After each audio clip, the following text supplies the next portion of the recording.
Go on. You have my undivided attention.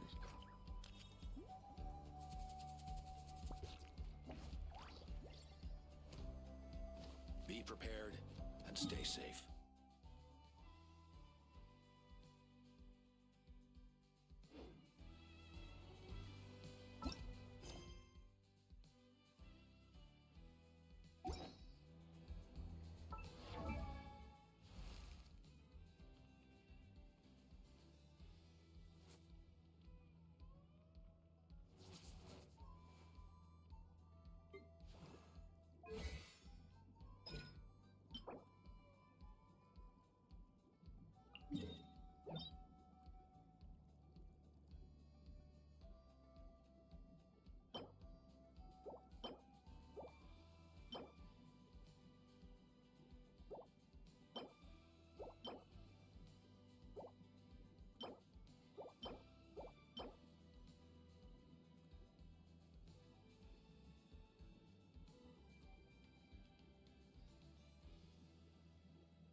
The wind knows me.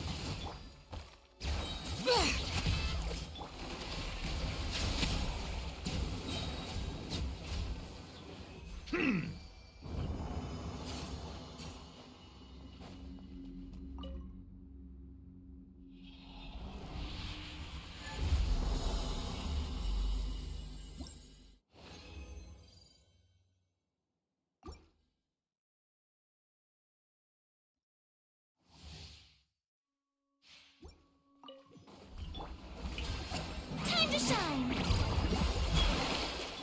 Let the mountain's veins boil! Fallen leaves, adorn my night, Wind Strider. Settle down! Huh.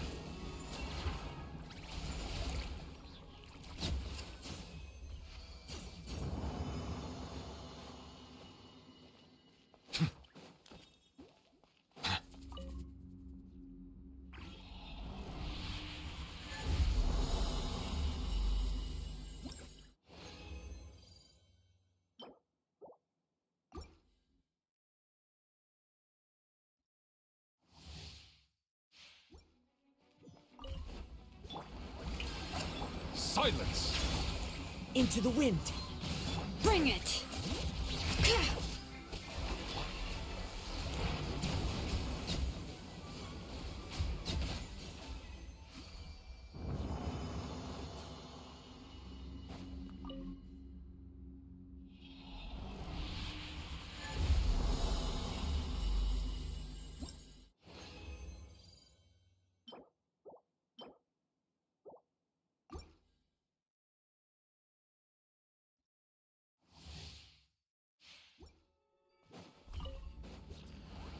Bow your head.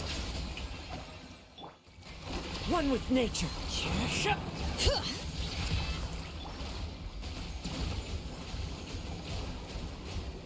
Be not perturbed.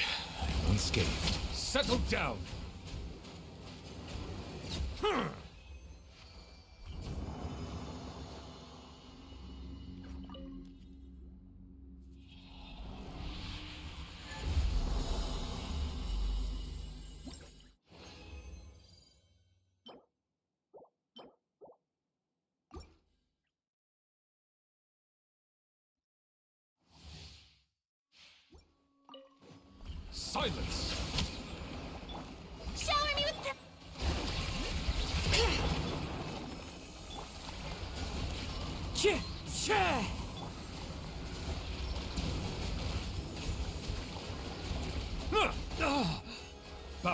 ahead.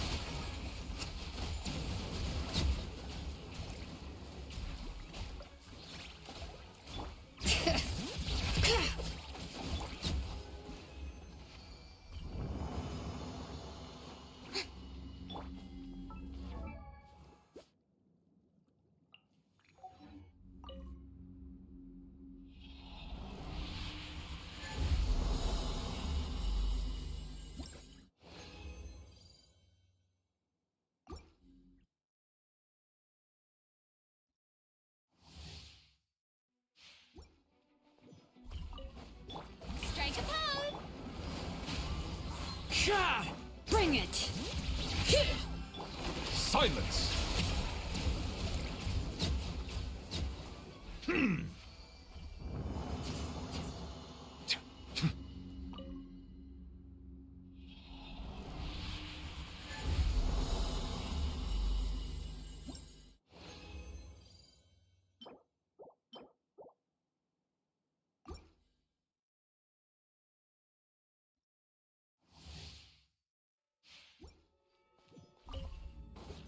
Yoo-hoo! Tja! Tja! Settle down!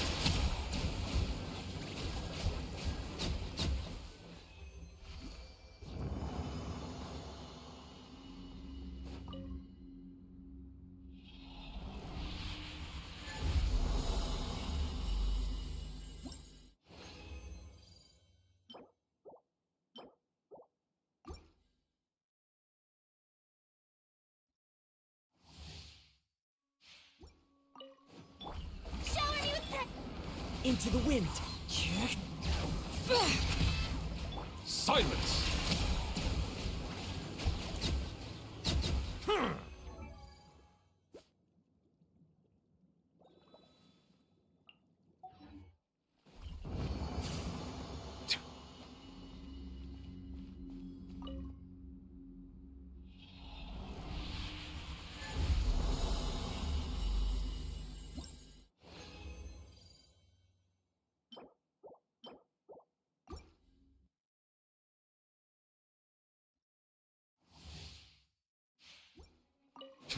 Yoo-hoo!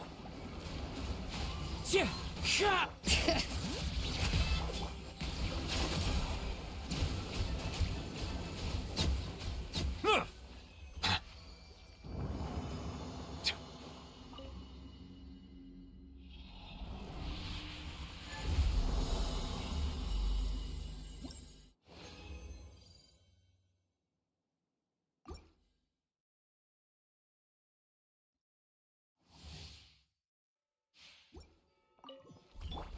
Shower me with One with nature! Bring it! Settle down!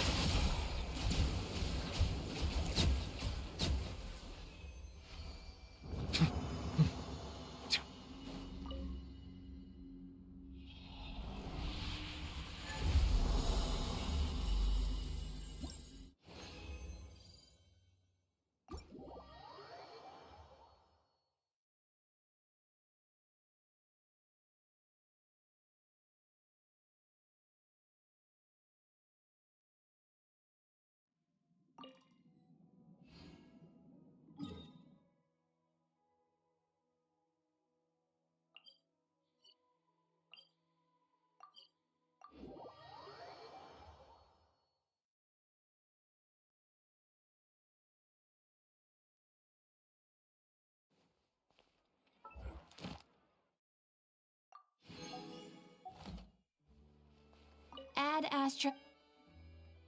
Thank you for Add Astra.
I see the value in my own work.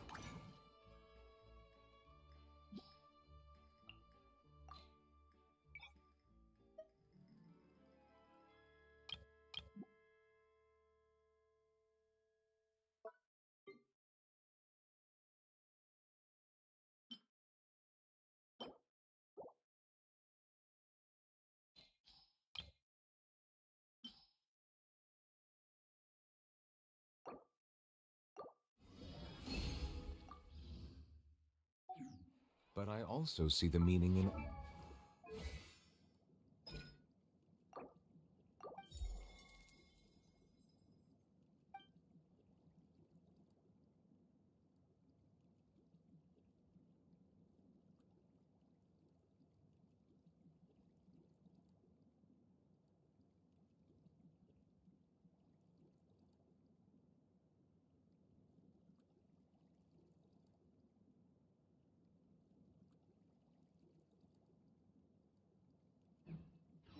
all the endeavors of the people of Fontaine. I believe I will continue to take pride in...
To the very...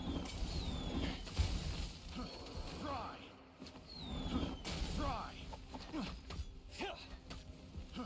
Fry!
Perfect distance!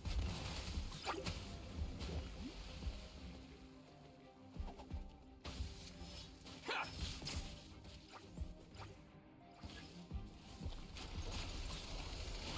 Finally, No. You're open!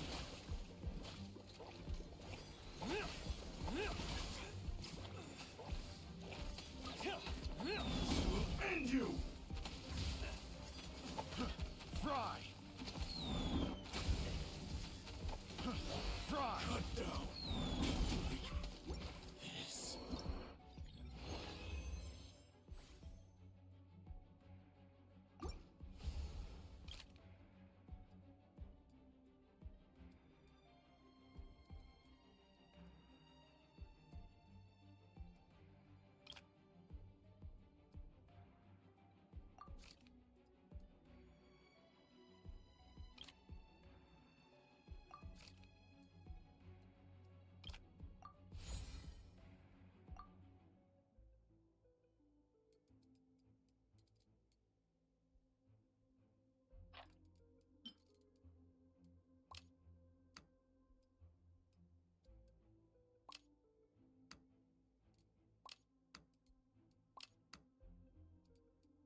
Meet again.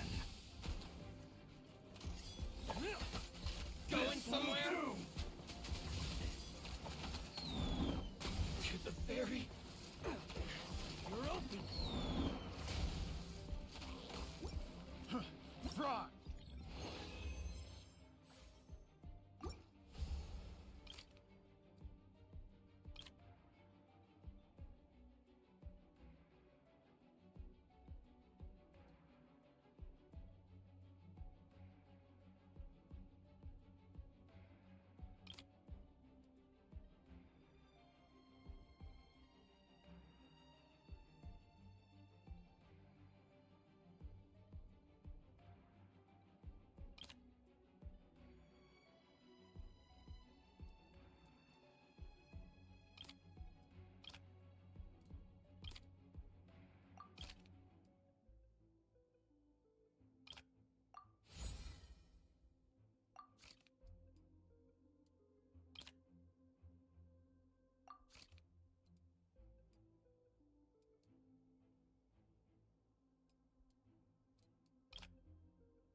End you!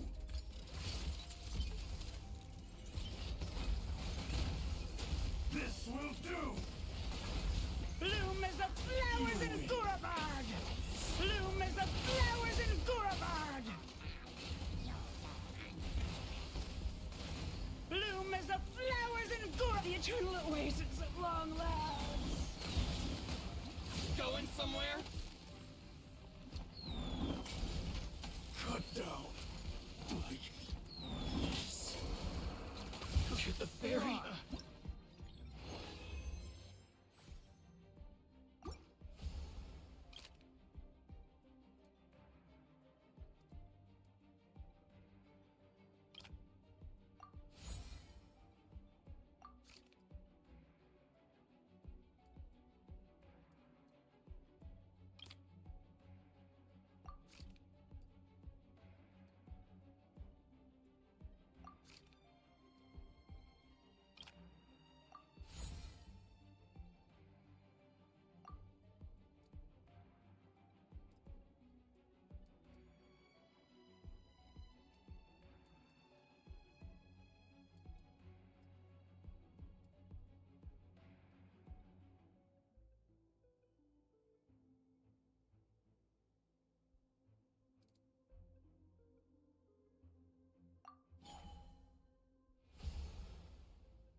Where do you think you're going?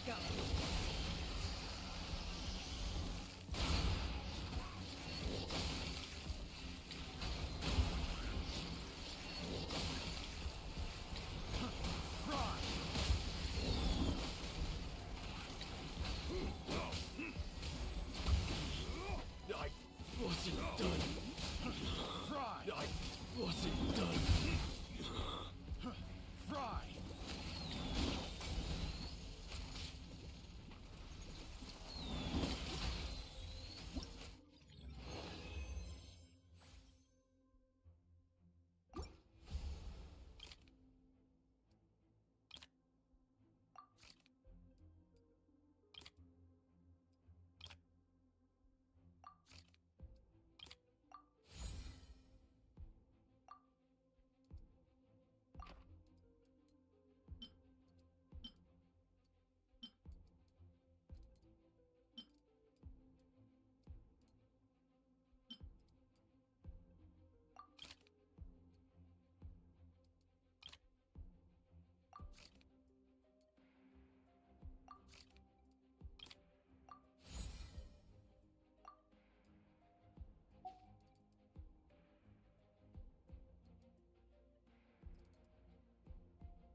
Where do you think you're going?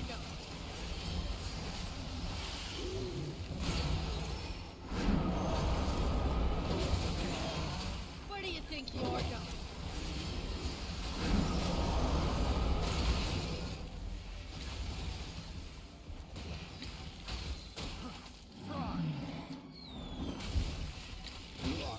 Goodbye.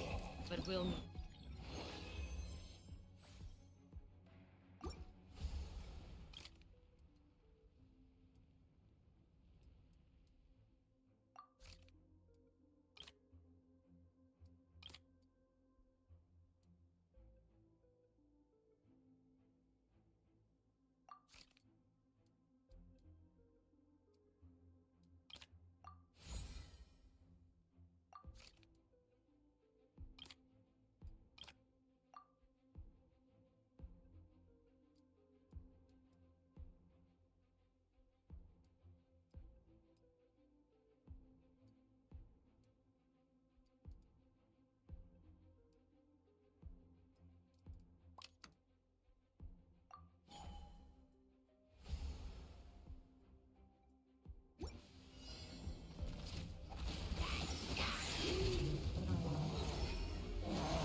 Where do you think you're going? Goodbye. But we'll meet again. Fry! Fry! Bloom as the flowers in Gurabad!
falling from that bridge.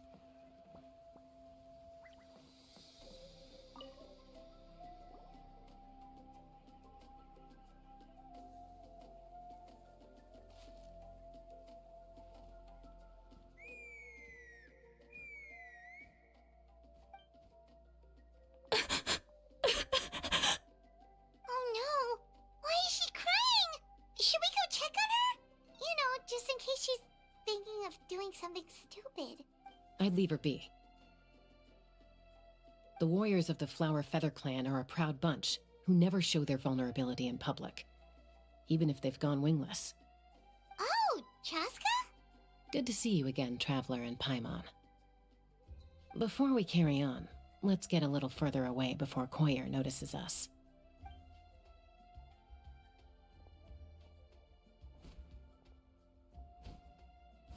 So, that girl on the bridge, Koyer, you said? Should she really be on her own right now? With the mental state she's in, it just seems risky. Don't worry. That's exactly why I'm here. Elder Alpa sent me to keep an eye on her.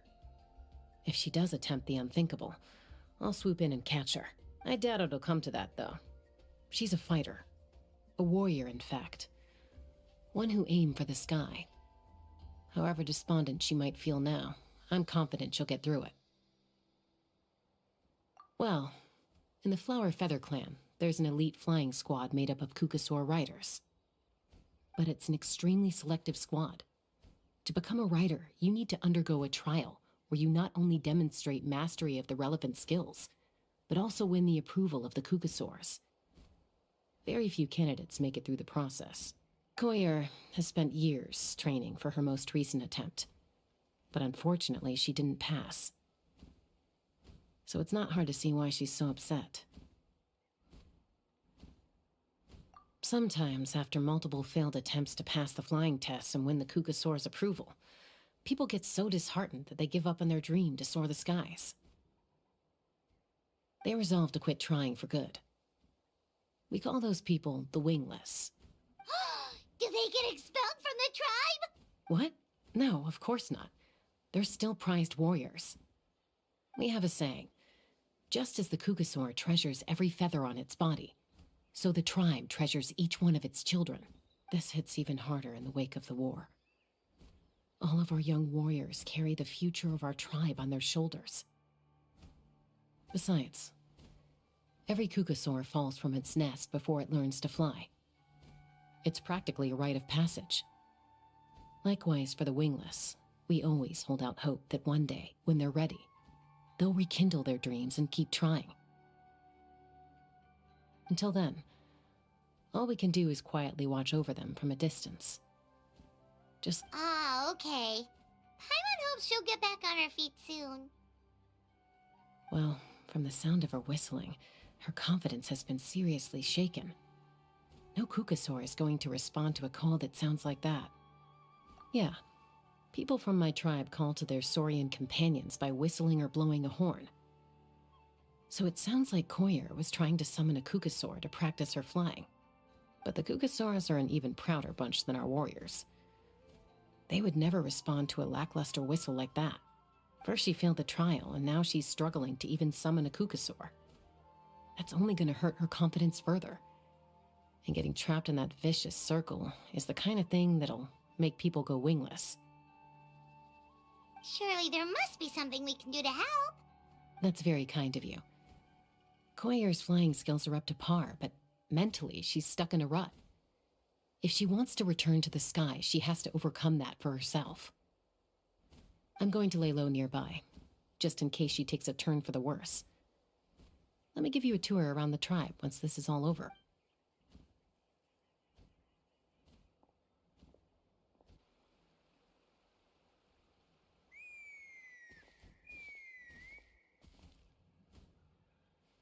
Koyer still isn't giving up. Even though Chaska said that she has to do this by herself, Paimon can't help feeling like maybe we can nudge her in the right direction. What if we could get a Kukasaur to fly up to her? That might give her the confidence boost she needs.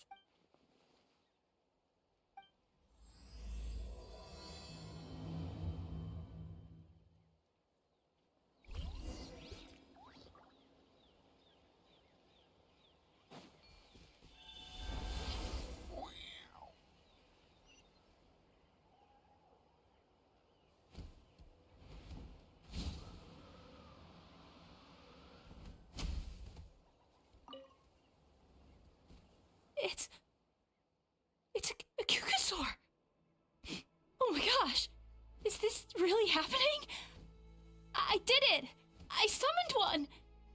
I was beginning to think you'd all given up on me completely. Thank you. Oh, thank you.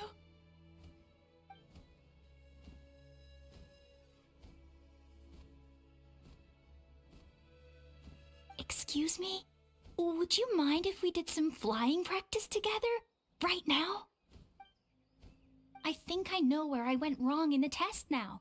I need to maintain a higher speed on my turns.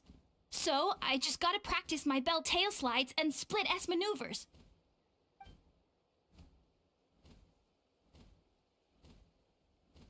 Also, I really want to try some stall turns and cobra maneuvers.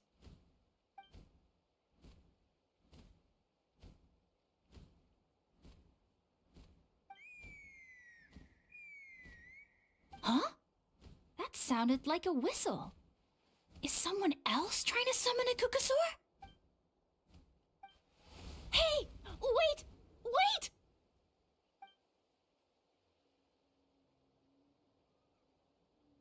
Do you think Koyer's feeling better now? Let's go back to that bridge and check.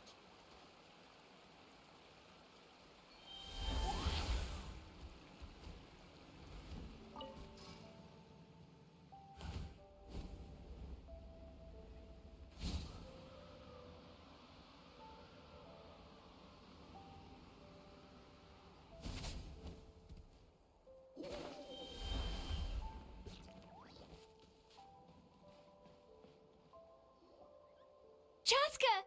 I summoned a Kukasaur! They do still respond to me after all! Although, unfortunately, someone else summoned it away again before I had a chance to go for a flight. Oh, really? That is unfortunate. But if you can do it once, you can do it again. Keep at it, and you'll pass the trial eventually. You're right. You know, I almost thought about giving up, but I'm glad I didn't. Hey, Chaska, how's Koyer doing? Huh? Who are you? And how do you know my name? These are my, friends.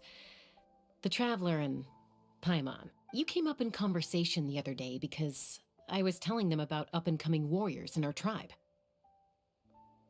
Oh, the Traveler, huh? So that's you. What do you mean up-and-coming?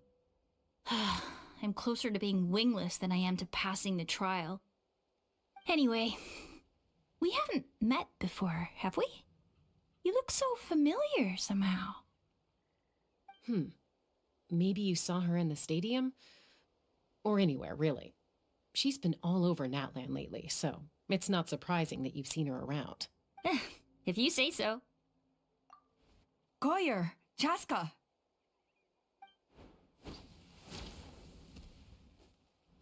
Here you are. I've been looking everywhere for you two. Oh, Elder Alpa! What's the matter? I thought I should tell you myself. We're going to redo the flying trials. Redo them? How come? This is so unexpected. And I can't believe you came out here just to tell us that in person. It's embarrassing to admit, but due to time constraints, we didn't do a proper inspection of the arena before the last round of trials began. Then we started to notice many candidates performing worse than expected. So we redid the inspection afterwards and found a number of issues which likely impacted candidate performance. This was entirely our mistake, and I apologize unreservedly. I know it doesn't make up for it, but I thought bringing you this message in person was the least I could do. Oh, okay. Chaska, these people you're with, are they the Traveler and Paimon? Huh? You've heard of us? I have indeed. Gathering intel is an essential part of being a warrior. Plus, you've already made quite a name for yourself in Natlan.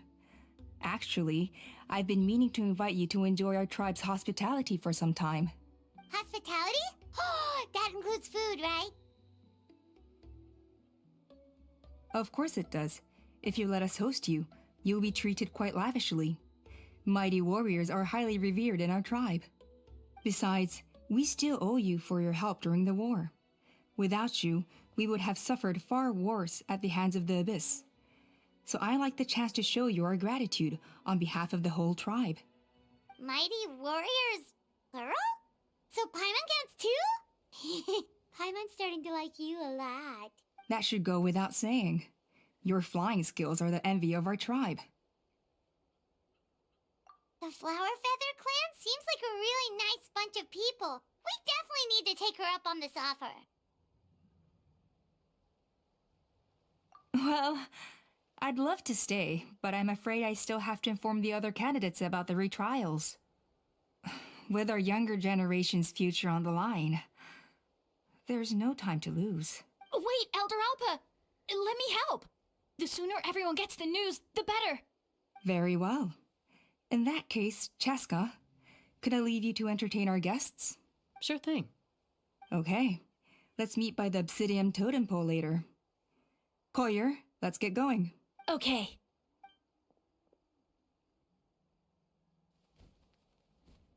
Alright, they're out of earshot.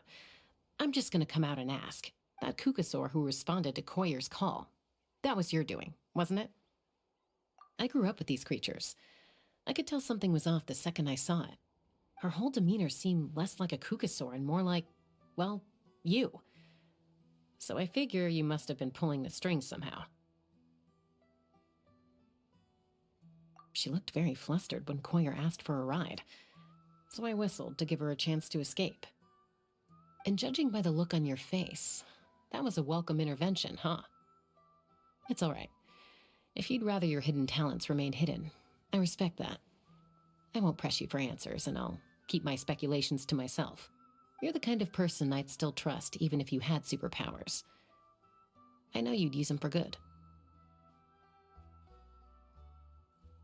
I think the ends justify the means in this case. She just lacked confidence, and you helped her resolve her internal conflict.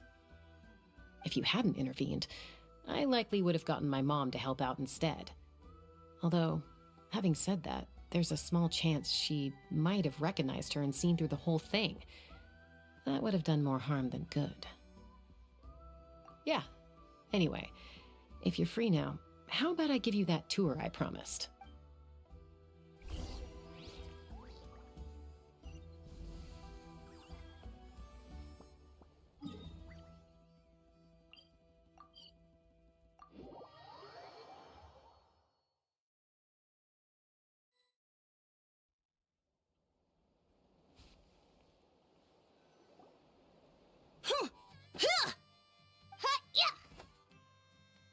Ready?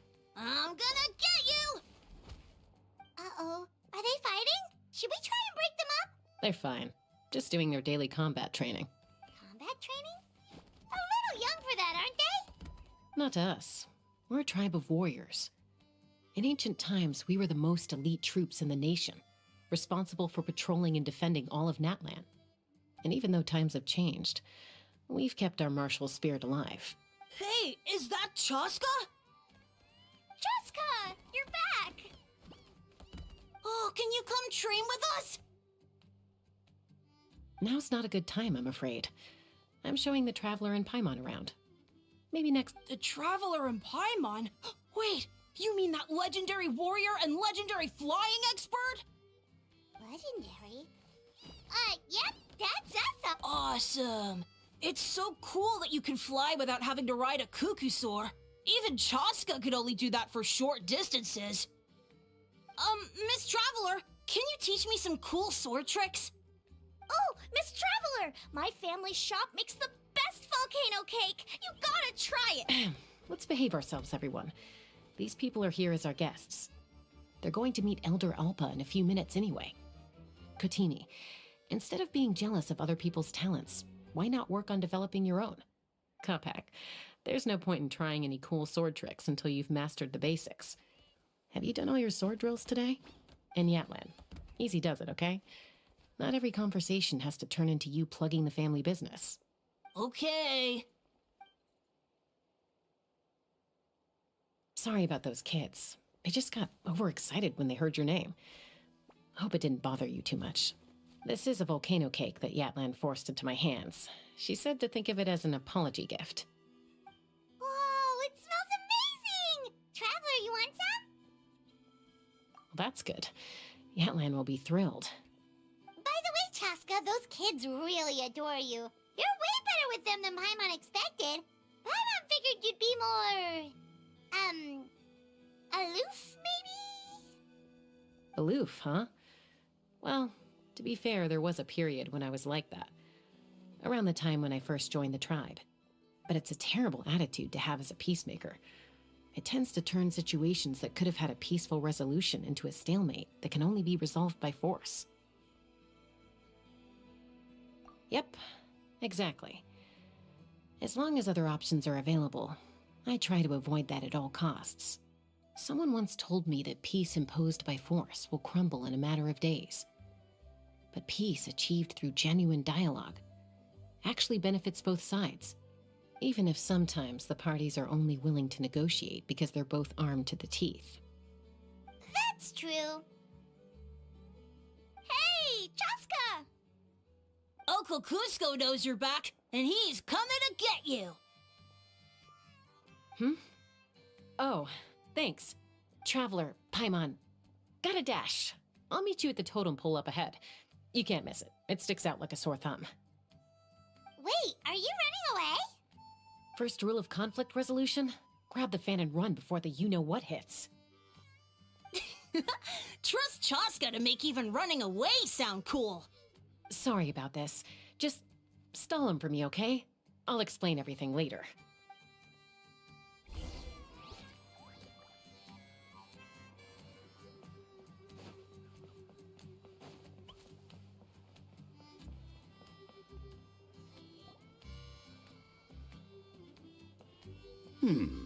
A golden-haired outlander and a white flying object.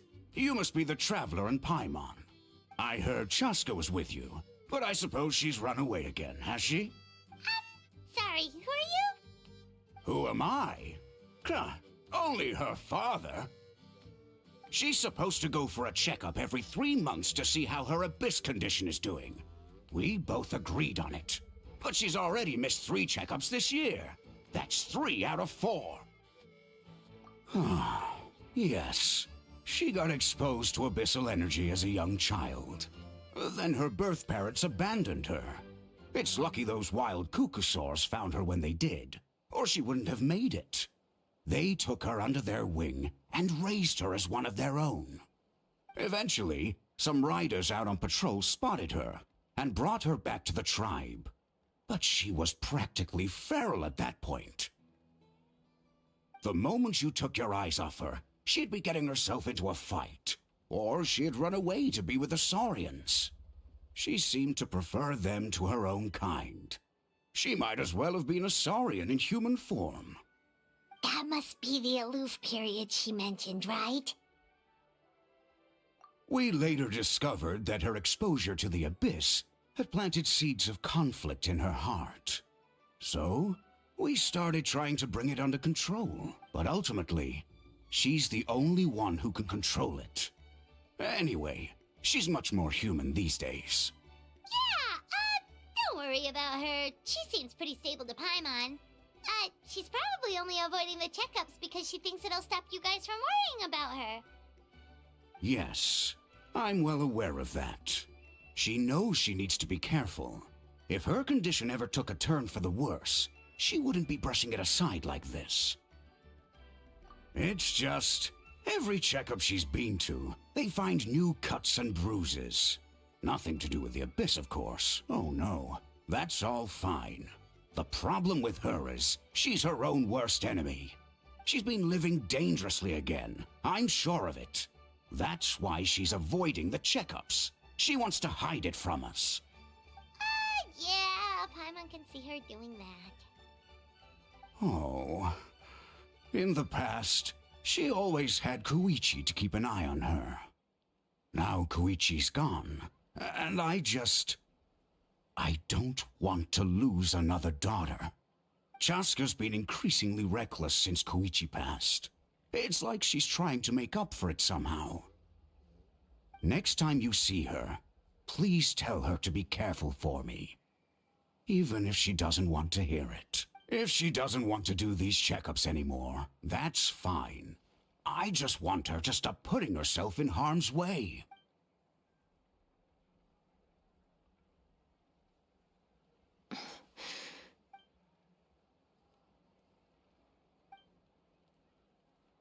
Whoa, where did the time go? We should be back up with Chaska before it gets any later. To get to the totem pole, we need to head north, right?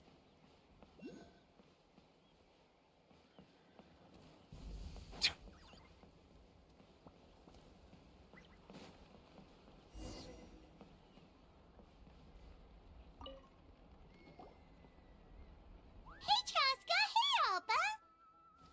It's all right. I bet my dad talked your heads off, huh? What did he say?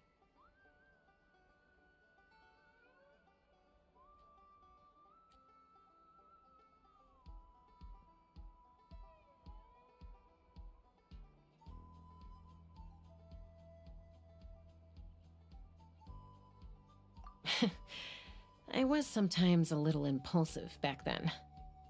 That's putting it mildly. The memories. It feels like it was only yesterday when we brought you back and had Cusco and his family take you in.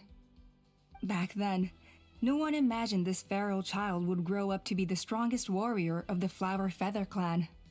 Huh? You were the one that brought Chaska back to the tribe? That's right. Elder Alpa was already a veteran rider by then. She spotted me while patrolling from the skies and tracked down my Kukasaur mom. Mom agreed it was time I tried to re-enter human society. But I didn't know the first thing about being civilized. I clashed with everyone who had to deal with me. And look at you now. Renowned throughout the land as a peacemaker.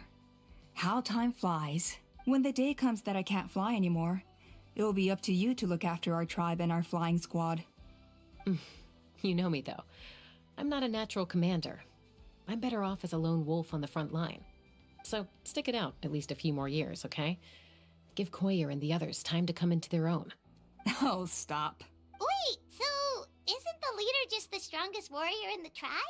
At least Paimon figured that's how your tribe would work. Strength is certainly a core tenet in the Flower Feather clan. But strength means far more than martial prowess alone. If it all came down to individual strength, I'd struggle to call myself a warrior, let alone a member of the flying squad. Any fighter in the tribe could take me down. Well, sorry to disappoint you. It was something I aspired to at one point. So much so that I went adventuring in the Cinder City, Ashkanatlan, to try and prove myself. But it was foolish of me. I wasn't ready. I came back empty-handed and seriously injured. The fact that I survived was something, I suppose. But after that, I never seriously considered myself a strong fighter. And yet, you still managed to become the leader of the flying squad, thanks to your experience and determination. All while battling those old injuries. Don't you think that's a display of strength in its own right? Let's shelve this discussion for now. Traveler, Paimon, there are some simple refreshments on the table. Please help yourselves. Yes! Paimon was waiting for that part. They were for the snack stomach. The refreshment stomach still has plenty of space.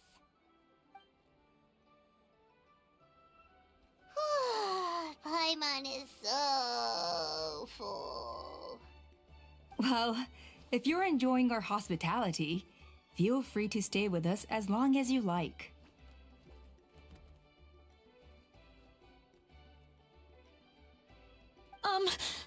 Elder Alba? Something's come up. Hmm? What happened? Is it serious? Shall I deal with it? It's... Some merchants showed up, not from our tribe. They said they're here to discuss some potential collaboration with us. Why now? This is terrible timing. There are a few wingless that we haven't managed to reach yet, and we still haven't inspected the retrial arena. Let me handle the other errands while you meet with the merchants. You shouldn't be trying to do everything at your age. You should help too. Seems only fair after all that food we ate. Huh. Well, much obliged. Cheska, the remaining wingless are all people you know. Let's see. Pishika now manages the floating target balloons. Waska's probably still addicted to Eyes on the Feathered Prize, and Junon spends her days up on the flying platform, staring at the Cinder City. I'll leave you to tell them the news.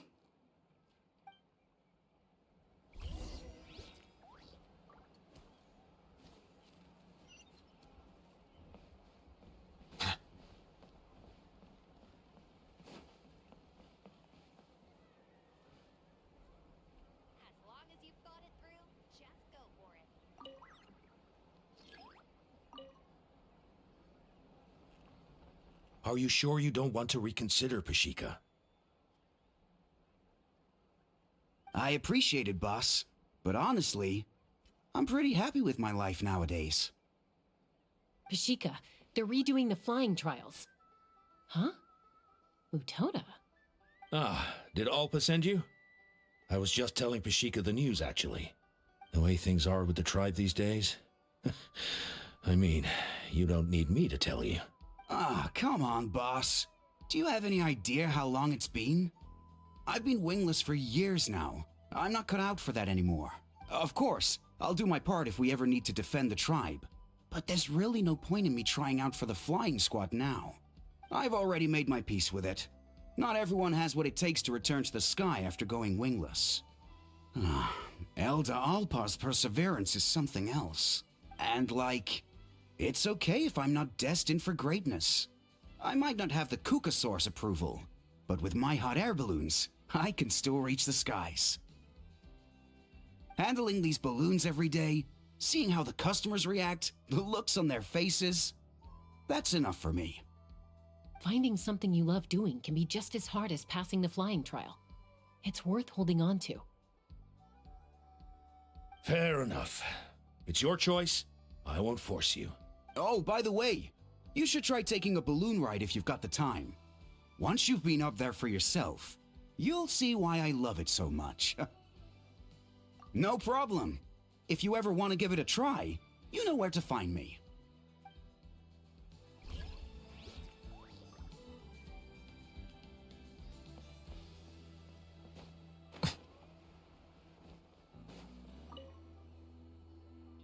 A retrial? What's the point? I pretty much treat life like it's a game. No Kukasaur's ever going to approve of that, no matter how many times I try. Waskar, I can assure you, Kukasaurus wouldn't judge you for something like that.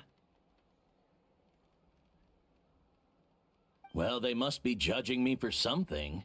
Maybe I lack fighting spirit, or just don't have the talent. Not everyone's a natural like you. Don't waste your time on me. You'll have better luck with the ones who still have their heads in the clouds. In the meantime, I think I'm going to treat myself to a few more games of Eyes on the Feathered Prize. Yeesh, there's wingless, then there's being a total lost cause. You used to be a fierce warrior, actually. But fighting spirit alone won't win you the Kukasaur's approval. Are all Kukasaurs so strict? The ones in floating target balloons and Eyes on the Feathered Prize seem pretty chilled out. It's one thing to hang out and have fun, but quite another to take to the skies with a human life on your back. Giving a ride to someone who's unqualified endangers not only the rider, but also the Kukasaur themselves. If the rider makes a mistake, they both suffer the consequences. So we have a mutual understanding with the Kukasaurs. If someone isn't up to standard, we have to reject them. Even if it means breaking their hearts.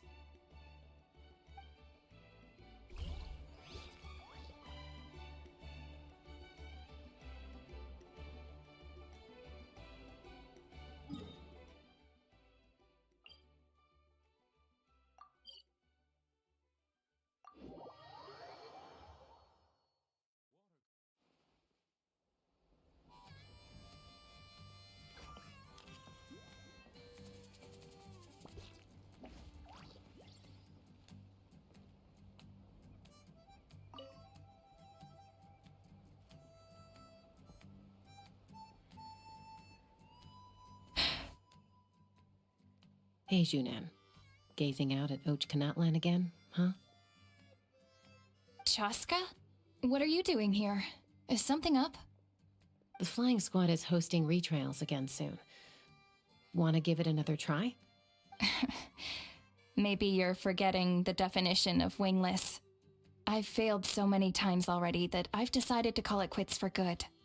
Elder Alpa always goes out of her way to come and tell me when a new trial is coming up, and it's nice of her to think of me. But nothing's gonna change. I'm not going to suddenly pass just because they're holding another trial. They're making some big changes to the arena this time, so the flying experience should be smoother than before. Koyer's gonna try again. No, forget it. If I was genuinely good enough to make the squad, the location shouldn't affect my chances. A true rider can fly confidently whatever the conditions, like you and Elder Alpa. Junan! They're redoing the... Huh? Chaska and the Traveler. You're already here. I guess they told you already then. Come on, let's go train together.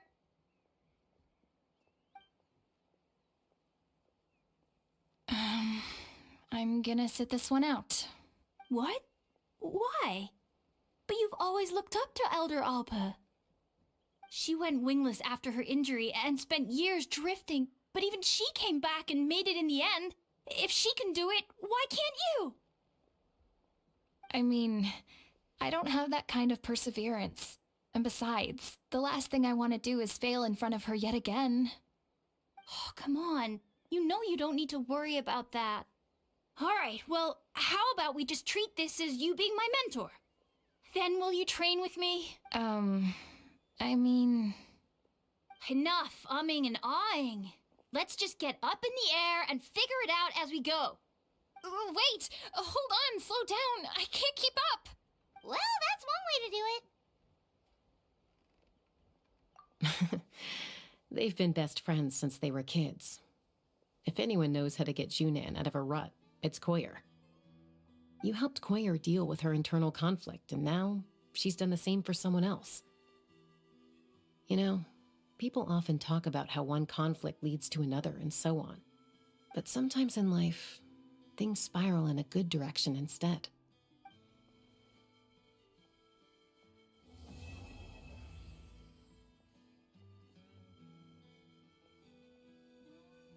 We've notified all the wingless on the list now, right? Where to next? The trial arena. It's not far from the tribe.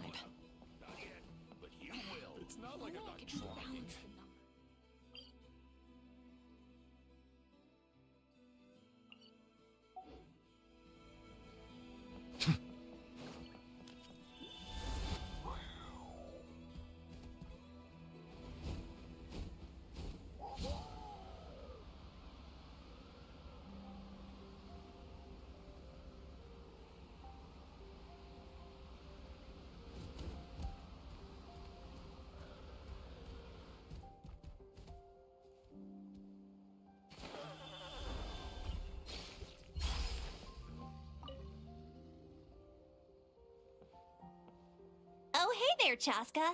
Did Elder Alpa send you? Yeah, she's got other things on her plate right now. How are things looking here? Well, the inspection revealed numerous blockages all over the trial arena. It looks like they're the result of ley line disorders caused by repeat abyss invasions. Theoretically, we just need to clear those obstacles, and the arena will fill up with gaseous phlogiston again. But that's proving difficult to achieve in practice, for all sorts of reasons. Why don't you head on down and check things out for yourself? Feel free to ask the staff for more details.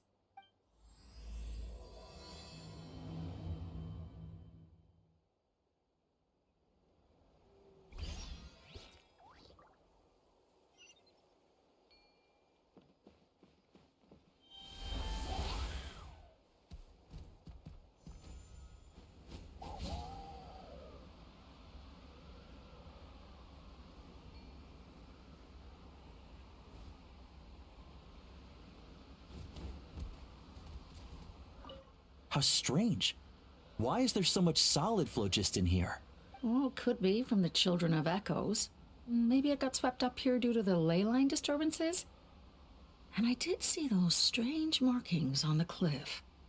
I can't think of a way to resolve this. Short of going all the way to the Children of Echoes to borrow it to Petley's.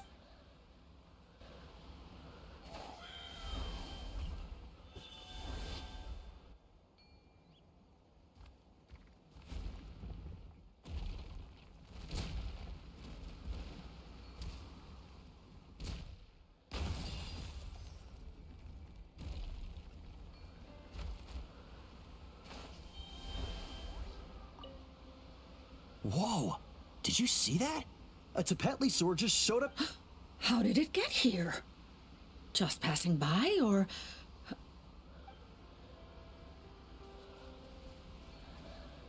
Let's fly.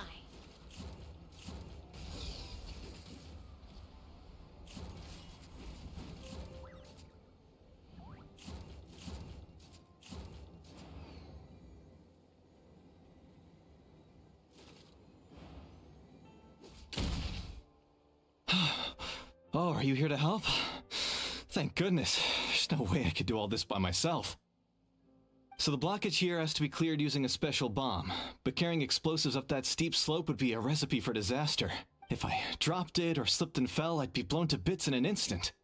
So, my plan was to transport the bomb to the other side, then send it over in a hot air balloon. All I need now is for someone else to strike the balloon at the right moment, dropping the payload right on top of the spout. What do you think? Simple enough, right? Huh? Oh, that one. No, I've got no idea who that belongs to. Or how they got it up so high. I just wish I could fly up there and check out what kind of tech they're using. Ah, well. Getting the trial arena back in order is... I'll head over and set up now. Let me know when you're ready.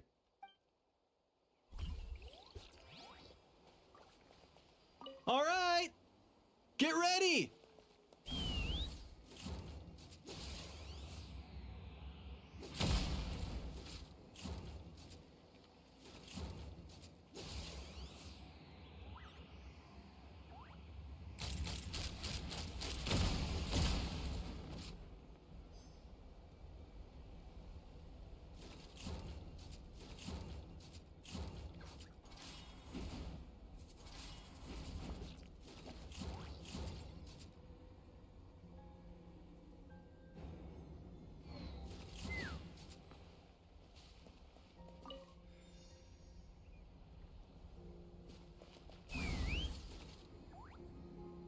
Yeah.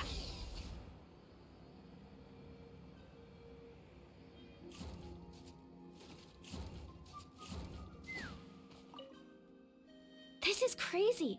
I put all of my strength into it, but it just won't break. Maybe Inkanak was right after all. If a stable structure is formed inside the solid phlogiston, I'll need to hit all the weak spots at the same time to break it. But how am I supposed to do...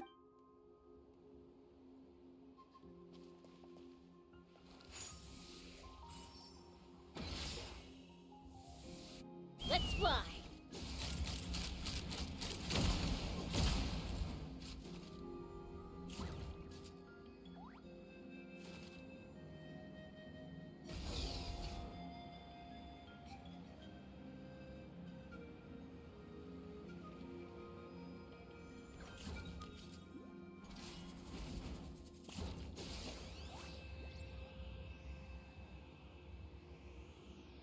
Open fire! Hey! Monsters! Bullseye! Locked on! Locked on! The gaseous phlogiston is being replenished. Looks like all the spouts have been unblocked. Oh, I thought I was done for. Oh, this spout should be good now. Thank you very much.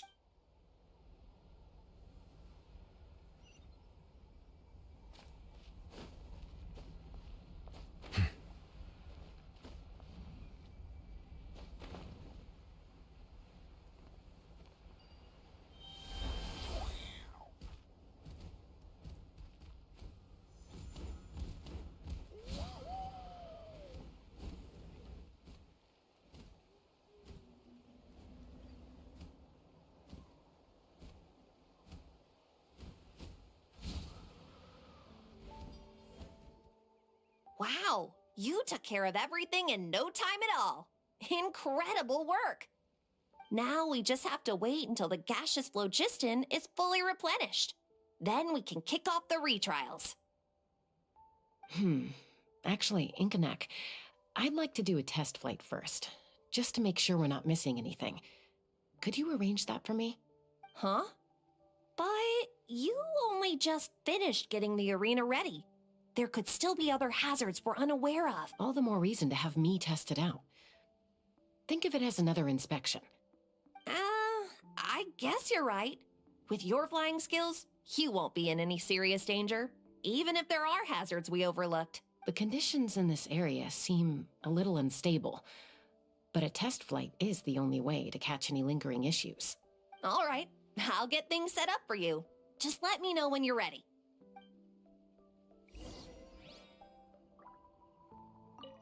Are you ready? This should be a piece of cake for Chaska, but still, try to be...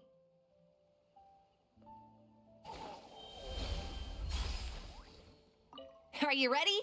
This should be... All right, then spread your wings and fly.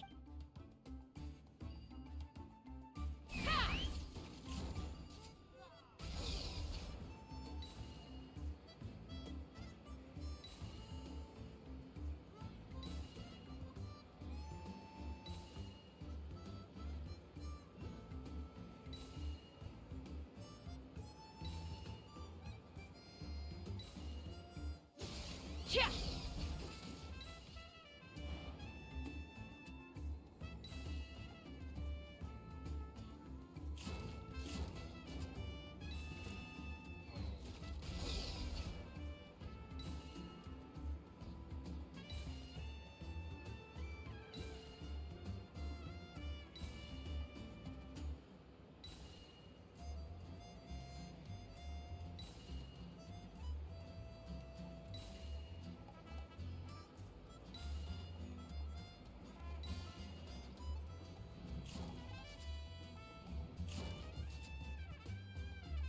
Giddy up!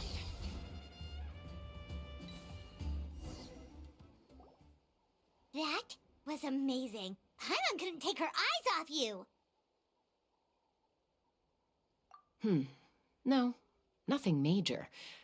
Give it a few days, and we should be able to conduct the trials. Help! Help me! You're from the Flower Feather clan, right? Please, come quick, you've got to help us! Catch your breath first. What's the situation? We got attacked by a Kukasaur. My friends are still stranded in the middle of the road with the goods we were transporting. Please. Huh? Are Kukusaurs really that aggressive? Do they usually attack groups of people unprovoked? Not in my experience, but there are exceptions to every rule.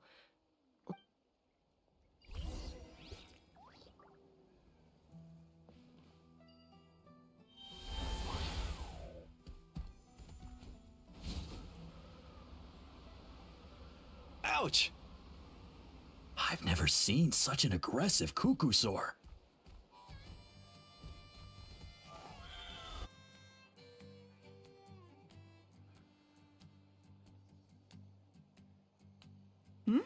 Chaska? Traveler? This is a surprise. Elder Alba? Huh. So, where's this aggressive Kukusaur we've heard about? Already flew away. Looks like it backed off once it realized that reinforcements were coming. So why do you think it attacked these people in the first place? Was it after the food? No. These merchants are even transporting food. Ah! Thank goodness! The phlogiston wings are intact! Phlogiston wings?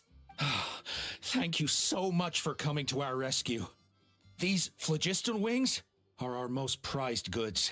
If anything happened to them, it would ruin us. Wait a minute. Are you the merchants that were looking to collaborate with us? Wormy told me about you. Yeah, that's us. So I take it you're Elder Ulpa? I am. You must be exhausted from your journey, not to mention shaking up from the attack. Let me bring you back to our tribe to rest. We can talk business after you've recovered. But Elder Alba, what about the Kukasaur attack? Well, our guests here weren't seriously injured, and their goods are intact. Perhaps that Kukasaur was just having a bad day.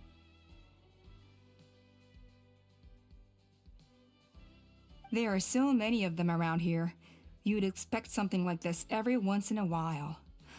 I don't think we need to pursue it any further. More importantly, how are the preparations for the flying trials going? Huh? Did you say flying trials? What a coincidence! Sounds like a perfect use case for our phlogiston wings. You'll be pleasantly surprised by what they can do. Oh, really? Now I'm intrigued. Well then, let's forget all about this Kukasaur attack for now. We have some serious business to discuss.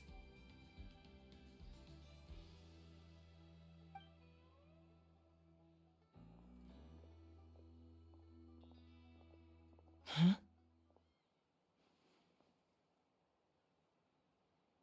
So that's it? That all went smoother than expected. Well, guess we better get going. Huh? Chask?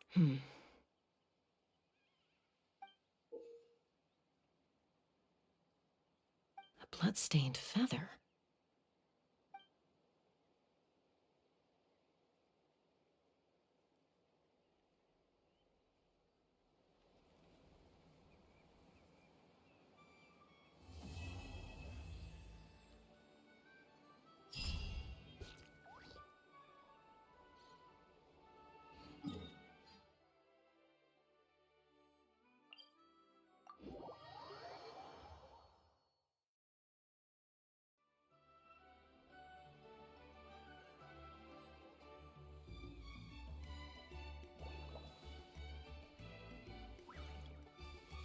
The Flower Feather Clan should be about ready to hold the new flying trials by now. Let's go check it out!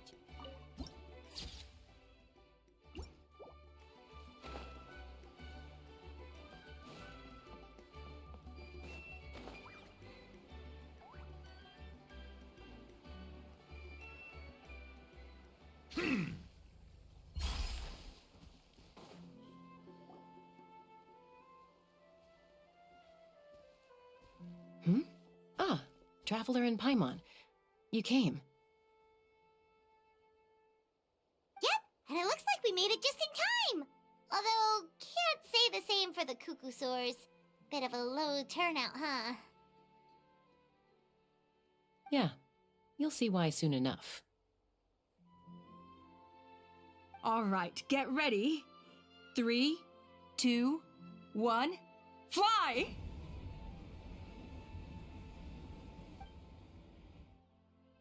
Whoa! We're really flying! I feel light as a feather. I'm flying without a Kukasaur. These phlogiston wings are awesome! What's going on? Paimon can barely believe her eyes. How did they fly all on their own?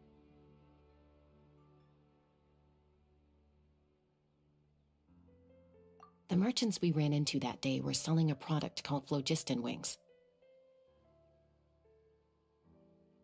It's a flying machine worn on the back. To operate it, you just use a handheld trackball that controls the flow of gaseous phlogiston.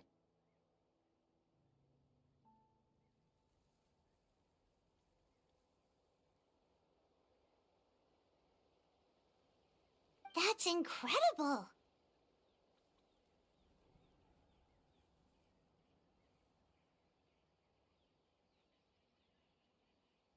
Yeah, if our tribe, well, if Natlan mass adopted this technology, it would revolutionize our mobility and responsiveness in times of crisis.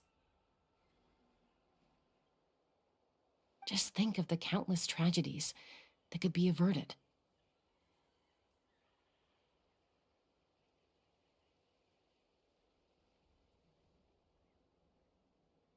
I feel like I'm dreaming. Did I really just fly on my own? Without the help of a Kukasaur?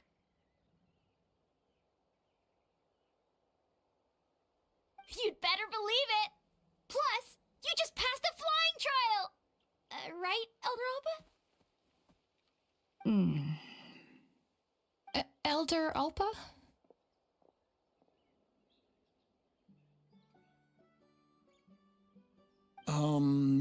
Should this really count as a pass if we did the trial using phlogiston wings?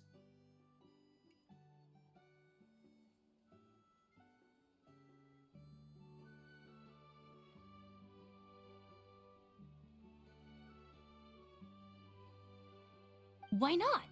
The scoring rubric is about flying performance. It doesn't specifically say you have to ride a Kukasaur, does it?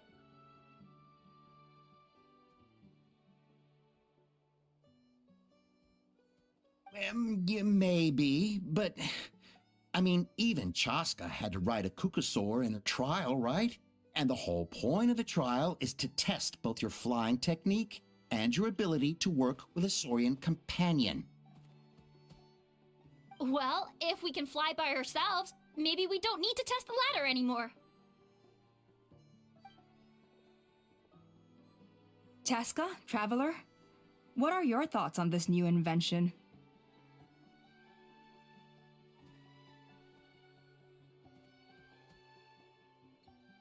Right? That's what I think too. I agree that they have strategic value, but I don't think it makes any sense to evaluate candidates by the current testing standards if they're using phlogiston wings.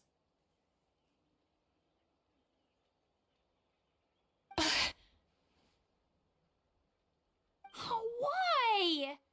Shunan finally mustered the courage to go through with this, and now you're saying it doesn't count? We don't have any experience using these wings in battle, nor is it immediately obvious how to incorporate them into the existing systems in our tribe. Taking a longer-term perspective, I think we need to start by getting thoroughly acquainted with how these things work. Then we can develop a new trial format with new assessment criteria, tailored to candidates using the phlogiston wings. You all raise valid points. But Chaska, while your proposal sounds perfectly reasonable, it would probably take years to put it into practice. We lost so many people in that war. These phlogiston wings could be exactly what we need to strengthen our forces and boost morale in this trying time. And as for real-world battle experience, there will be plenty of opportunities to gain that. I have high hopes for you, Junon. Huh? Hey, stop staring into space! Say thank you! Oh, thank you. Thank you, Elder Alpa. You have nothing to thank me for. Remember, the way you got your wings back was by relying on yourself. Oh, Elder Alpa! Bad news! Kukasaurs are attacking the merchants again! Again? Okay, everyone, stay put while I... Huh? Chaska!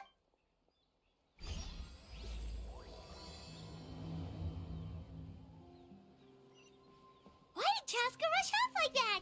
And then Elder Alpa and the others too? Anyway, let's go see what this is all about.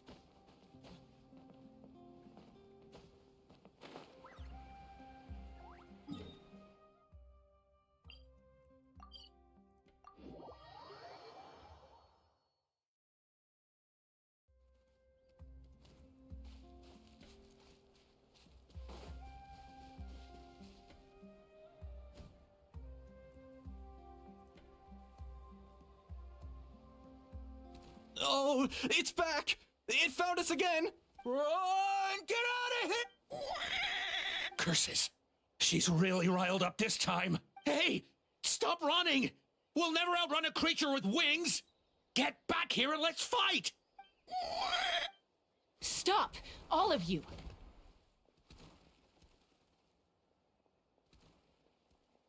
Chaska! Oh, wonderful! Quick, get rid of that thing!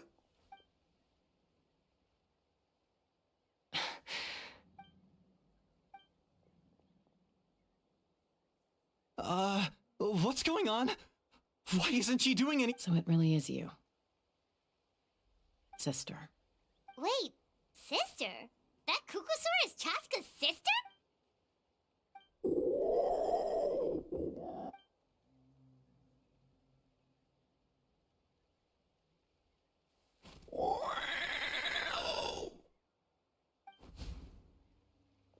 Koya, wait!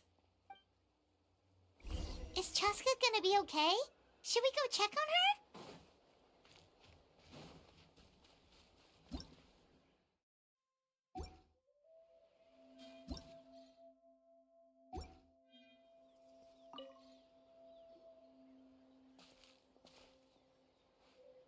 Chaska, are you— I'm fine.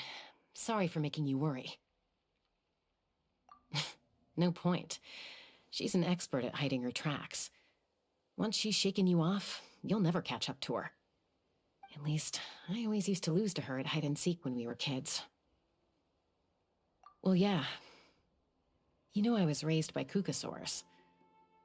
Anyway, she and I grew up in the nest together. Her name's Koya, and she's my big sister. We played together all the time, chasing each other through treetops or mountaintops. It felt like it would go on that way forever. Until the day I was sent back to live with the humans. Not all Kukasaurs are friendly towards people. Koya, for instance, she's fine with me because we grew up around each other, but she's not fond of other humans. When Mom decided to send me away, Koya strongly protested, and after I left, she became more and more reluctant to interact with humans. Maybe she thinks that humans stole you away from her. It's a possibility, but in any case, we still stayed best friends at first. I had a hard time adjusting to life in the tribe, so whenever something went wrong, I'd run off into the wild and vent to Koya. Ah, so that's what Uncle Cusco was talking about. He said you seemed to prefer hanging out with Saurians to your own kind back then. Yeah, I did. But then, gradually, everything changed. With a new mom and dad, a new tribe, and Koichi, I started getting curious about these humans. I made an effort to understand their behavior. The more time I spent with them, the less I spent with Koya. And then, one day, it was Koya's turn to leave the nest. She sought me out and asked if I was willing to leave the tribe and go live in the wilderness with her. As far as I can remember, that was the first time she ever approached a human settlement on purpose. So, how did you answer? Well, I wouldn't be standing here talking to you if I'd said yes. No, I was torn. On the one hand, I'd already made up my mind to embrace my new family and accept my human identity, but I also knew that Koya wasn't a fan of humans, and I didn't want to disappoint her. She took my hesitation as an answer. She saw it as a personal betrayal, threw a huge fit, and then flew off. We hadn't seen each other since, well, until today. Not for a lack of trying, though. I tried asking Mom where Koya's new nest was so I could talk things out with her. But Koya had already asked Mom not to tell me where she'd moved to. It must be hard for Mom, being stuck between her two daughters. So I didn't press the issue. And I didn't go looking for her. If things carry on like this, I need to make sure I find her before anyone else. Even if she doesn't want to see me. For now, let's bring the wounded back to the tribe. And see what Mutota and Elder Alba...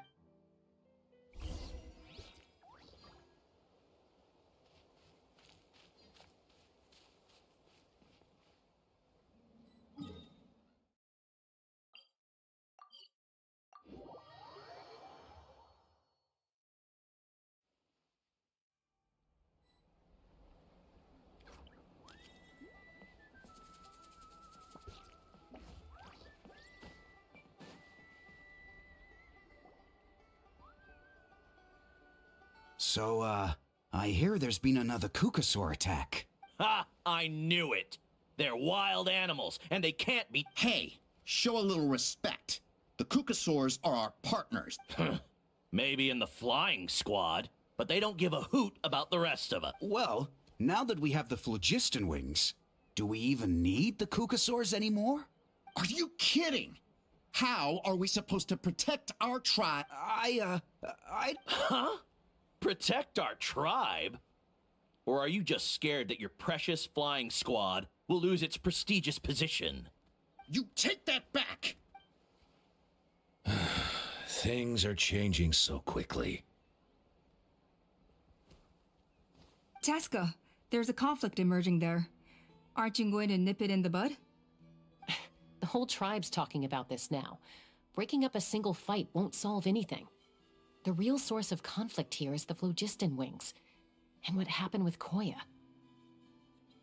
On any other day, people would aside. After all, clashes between wild kukasaurs and humans are no more common than those between Phlogiston. They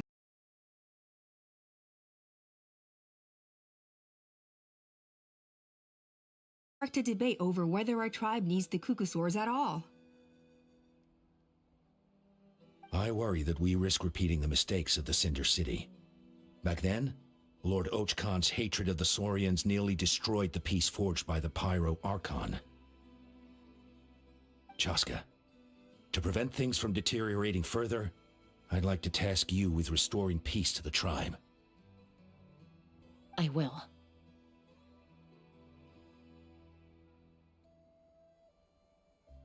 Traveler, you've already done so much for Natlan, and the Flower Feather clan has no right to ask more of you. But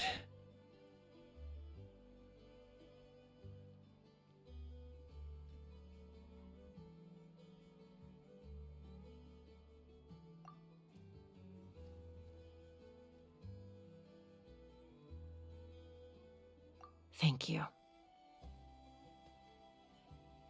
And don't forget about Paimon. Just leave this to us. This whole situation has unfolded so quickly that it's put us on a back foot. To tell the truth, it makes me a little suspicious. You think someone might have orchestrated all this? It's possible. Leave it with me. I'll look into it. Also, Chaska, could you try to keep a low profile while you're out there digging around? We don't want to give our hand away. I'll do my best.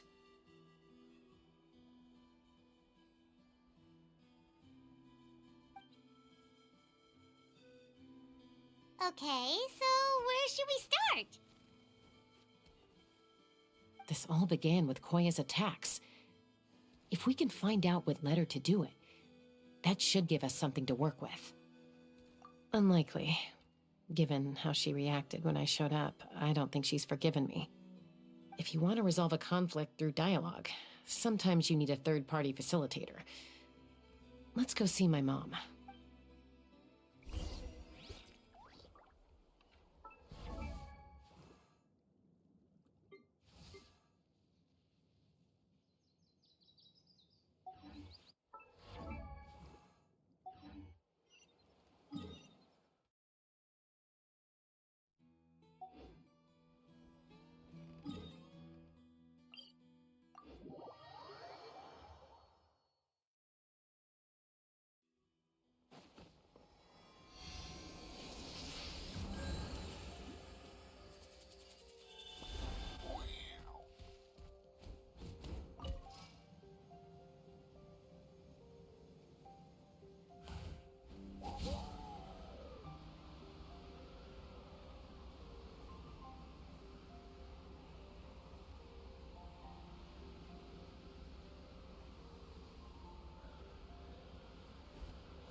Wow, so this is where you used to live as a child? Mm-hmm. When I was little, we used to do this thing where I'd jump from the top of this tree, and Koya would fly over from the platform and catch me in midair. Or sometimes we'd both fly from the treetop together, and then after some aerial maneuvering, she'd throw me up onto that platform. After we got a bit older, we went to the nearby shores looking for even greater heights. Stop! You're gonna give Paimon a heart attack! Oh, really? I just thought it made a fun story. Then I'll share more with you when there's time. Anyway, back to the matter at hand.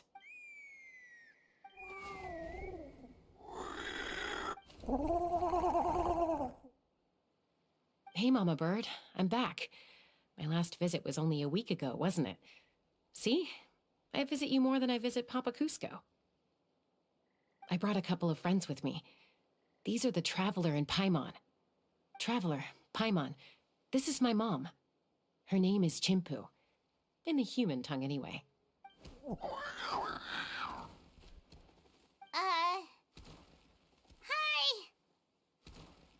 No, not really.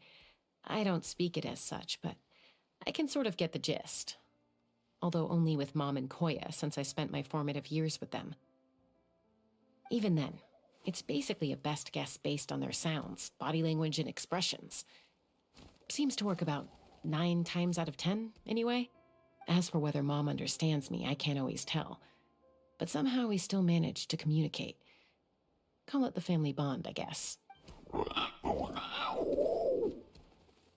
Don't worry. I'm doing well, but I think Koya might be in some trouble. I know she's never been a fan of humans, but she's never deliberately attacked them before either. What's behind this sudden change? Does, Auntie Chimpu know anything? Doesn't look like it. Koya hasn't visited her in a long time. Then, could you please tell me where she's living nowadays?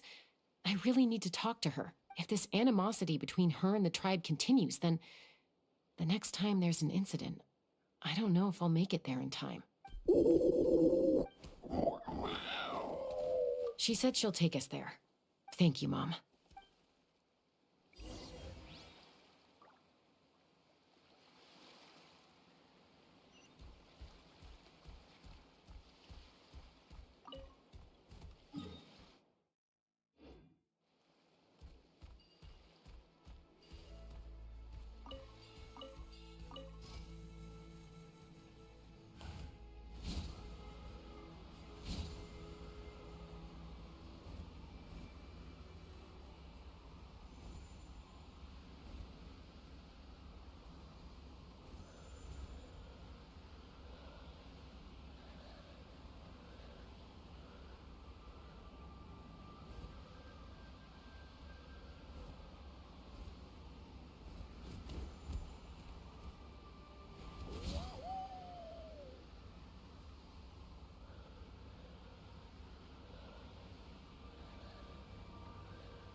This is a really remote location.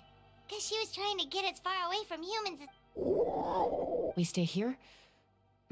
Okay. Got it, Traveler. Paimon.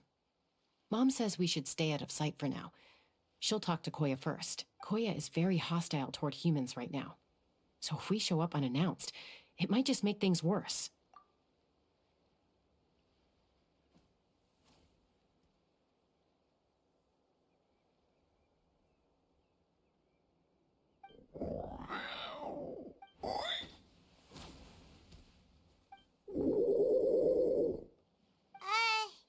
Any idea what they're saying? Sounds like things are more complicated than I imagined. There's evidence in this area suggesting that Koya might have been the victim of a human attack.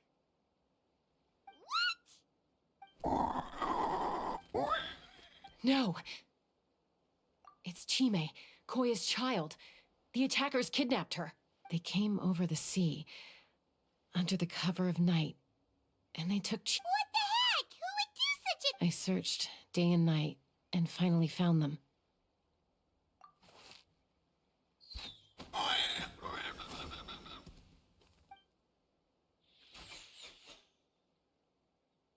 Oh, yeah! T'Pol's contraption is working like a charm! Got her in one! Hey, there's another one! Wait, is that the one that got away last time? Who cares? Just get them all. T'Pol pays us per catch.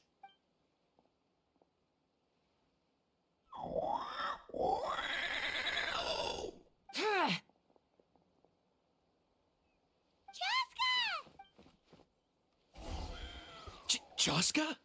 How do you get here? Quick, stop her! Don't you even think about running away!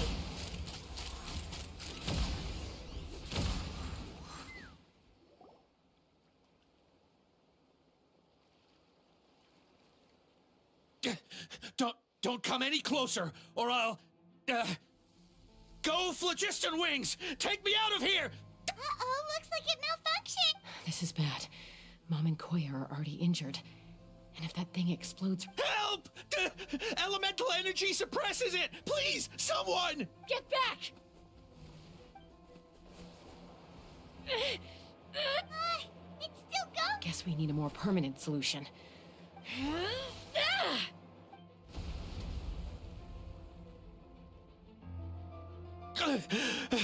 That was too close.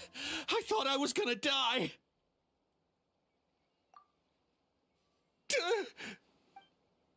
Answer us honestly. Were you the ones who attacked Koya before? I am... No, it was... Well, she says it was you. Just tell me, who sent you here? It was T'Pol. He told us to catch all the wild Kukasaurs we can find. And he also said that this Kukasaur has become a thorn in his side, so he needs dealing with urgently. T'Pol? Huh. Sounds familiar. But where from? He tends to send his orders in writing. He pretty much never communicates with us in person. When he does, he wears a mask to hide his face. And whenever we trade Kukasaurs for Phlogiston Wings, we deal with his henchmen. So you didn't even make those wings? All we did was slap some labels on them and transport them over here, to make them look like they're imported. To make it harder to trace their origins. I don't... Well, that's mighty convenient, huh? What about if I held a gun to your head? Would that change your answer? No need. I'm sorry. I'll tell you everything I know. T'Pol doesn't tell us much, but he always stresses that he wants them alive. So that gives us some clue. This is just a best guess, of course, but we suspect that the gaseous phlogiston stored in the trackballs is drawn directly from the Kukasaurs.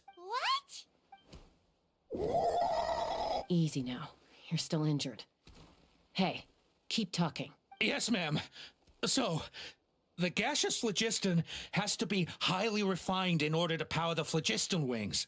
But the Kukasaurs have a natural ability to process gaseous phlogiston. So, if you use them as an intermediary, then... That's enough. So the Kukasaurs you took... T'Pol should have them. But no one knows where he's based, apart from him and we've tried looking for it ourselves, even followed them a few times. But we always end up losing track of them. Random thought. Maybe they're hiding up in the sky?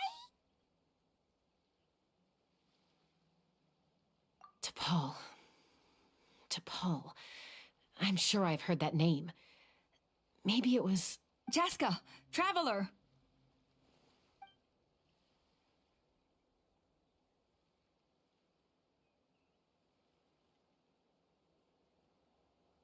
voice! It's Alpa!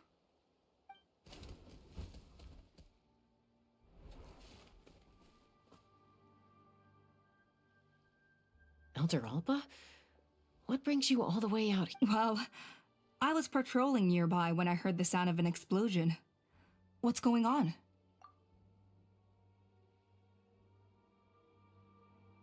I don't believe it. Elder Alba, does the name T'Pol ring a bell to you? I feel like I've seen it written down before. Maybe in a list of candidates for the flying trials? Huh? So he's a member of your tribe then? No. If he was a member of the Flower Feather clan, I definitely know him. Now that you mention it, I do remember a young man from outside our tribe who came to participate in our flying trials once. You were away on a mission at the time, which is probably why you don't remember him. He was a craftsman from the Children of Echoes, but he'd always dreamed of soaring the skies, so he wanted to join our flying squad. The Children of Echoes? That's rare. But despite his best efforts, he unfortunately failed to pass the trial and gain the Kukusaur's approval. In the end, he went wingless and returned dejected to the Children of Echoes. Wingless, huh? Maybe he invented the phlogiston wings to get revenge on the cuckoo. Perhaps. Or maybe it's simply his way of dealing with his regrets over his past flying endeavors. Either way, it doesn't excuse his abuse of the Kukusaurs. I'm gonna take these guys back and expose the truth to the tribe. It's time for this conflict to end. Easy, Chaska. Remember what I said about keeping a low profile? The ringleader still hasn't shown himself, and this man's allegation about powering the phlogiston wings with Kukusaurs is only speculate. Bringing these men to the tribe now won't win over any current supporters of the phlogiston wings. In fact, it may even escalate the conflict further. After all, many are mistrustful of the Kukusaurs after recent events. Is that why T'Pol waited until now to try to capture my sister?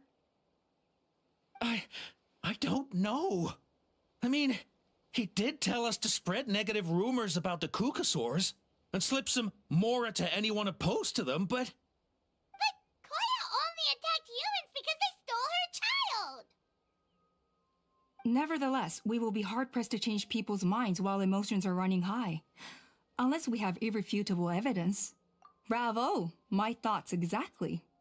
In the meantime, leave these men with me. I'll escort them back to the tribe. I'll take the other members of their crew into custody, too. They won't get another chance to stir up trouble. Fair enough. I guess finding T'Pol is going to be the key to resolving this conflict. Let's hope the Children of Echoes have some info on... Sorry, whatever it is, it'll have to wait till this is all blown over. I have to fix this situation before it spirals out of... Mom, sis, rest up and get well soon. I gotta fly.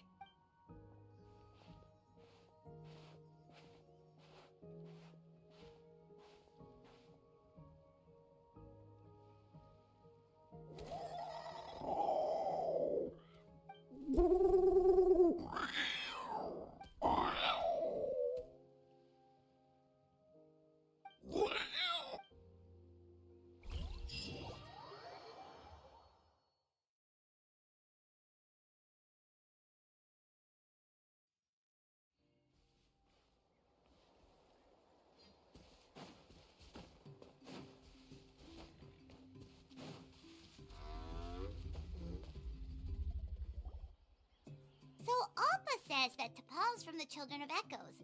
But how do we track him down? Just ask around until we find him? Let's start by talking to someone we know. It'll be faster that way. At this time and place, I'll bet the easiest person to find is... Wakey, wakey, Shilonin! Oh, it's you. Okay, give me a second. I'll come down.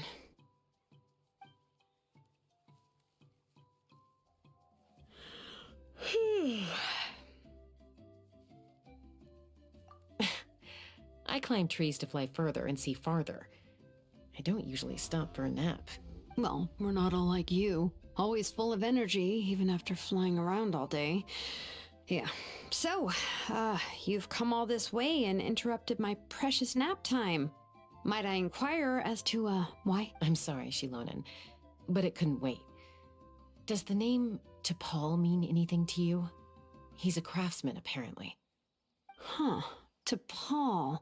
Yeah, that rings a bell. I think that's Puma's child.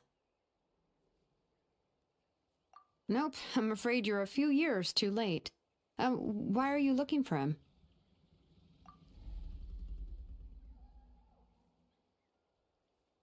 Huh, phlogiston wings.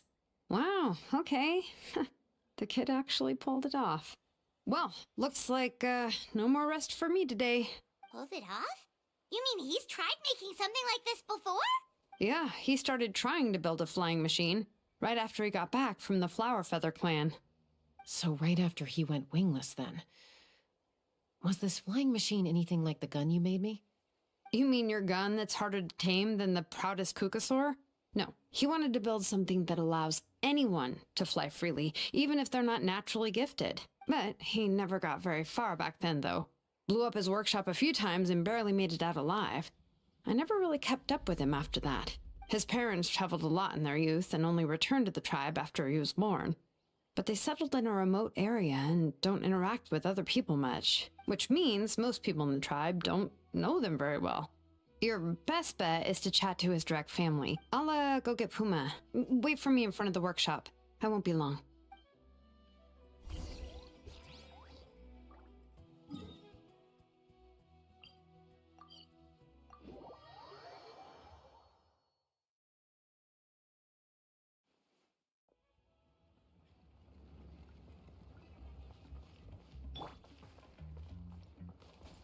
Yeah. All right.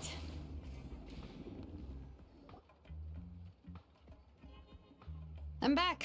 Allow me to introduce T'Pol's mother, Puma. Hello, we're... Oh, save the pleasantries. I don't want to spend any longer talking about that boy than I... Huh? I disowned him long ago. He is no child of mine. All he cared about was his pipe dream of reaching the sky. Oh, we tried to talk sense into him, but he was obsessed. And then when he left us, he spouted some nonsense about building a workshop in the sky to avoid the constant criticism of us ground dwellers. He left his notebook behind. Whatever questions you have, you can look for them in there. I am done. He's no son of mine. He never called me Mom anyhow.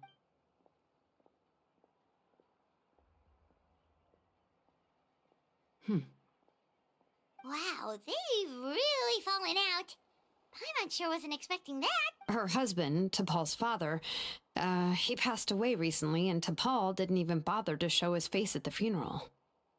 If you ask me, that was probably the final straw for Puma. I'll go keep her company. If there's anything else you need, just come and find me. Thank you.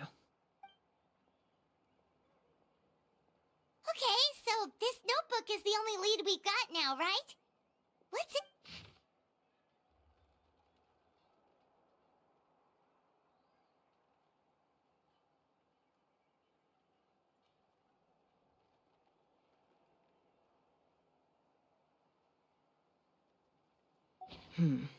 Some early designs for the phlogiston wings, and some theorizing about an airborne workshop, Ochkanatlan, the Cinder City. Looks like that's where he got his technological inspiration. So, was he serious about the workshop in the sky? But that's such a big project for one person. Do we think he actually pulled it off? Oh, yes. The one from the trial arena that was super high up.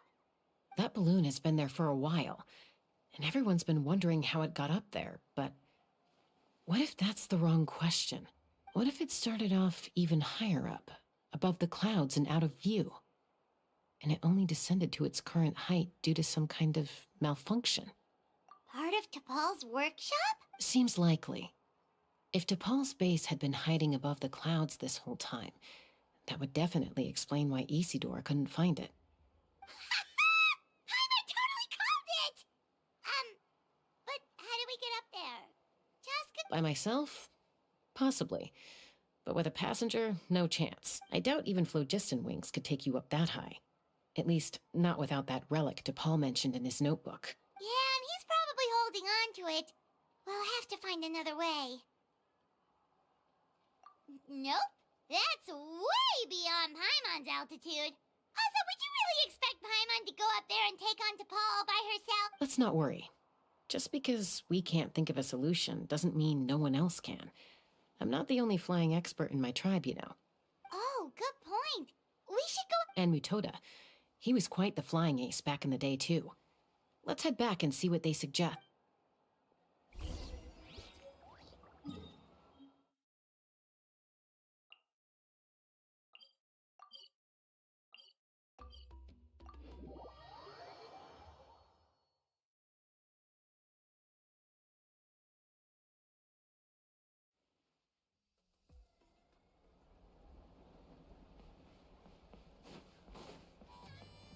Have you gone mad?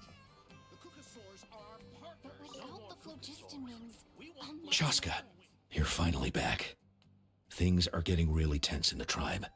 Have you made any headway with your investigation? Some people even think we arrested the merchants just to support the flying squad and crack down on the phlogiston wings. We found some promising leads, but there's a major obstacle standing between us and the irrefutable evidence we need.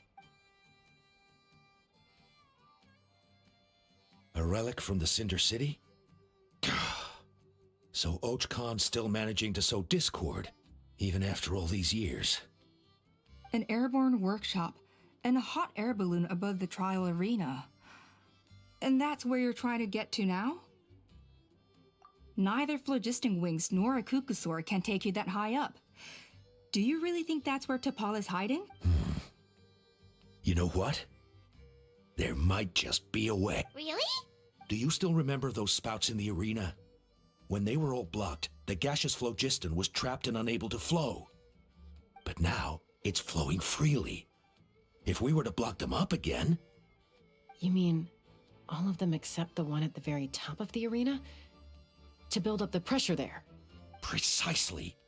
With all the gaseous phlogiston flowing through one spout, it would create a high-pressure wind current.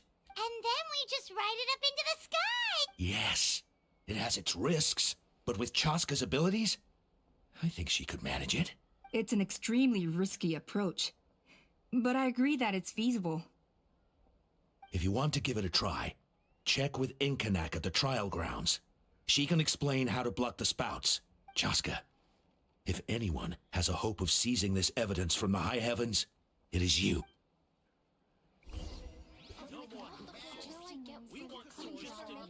Isn't bad-mouthing the Kukasaurs going a step too far? If you're so tough, why don't you take off my mask?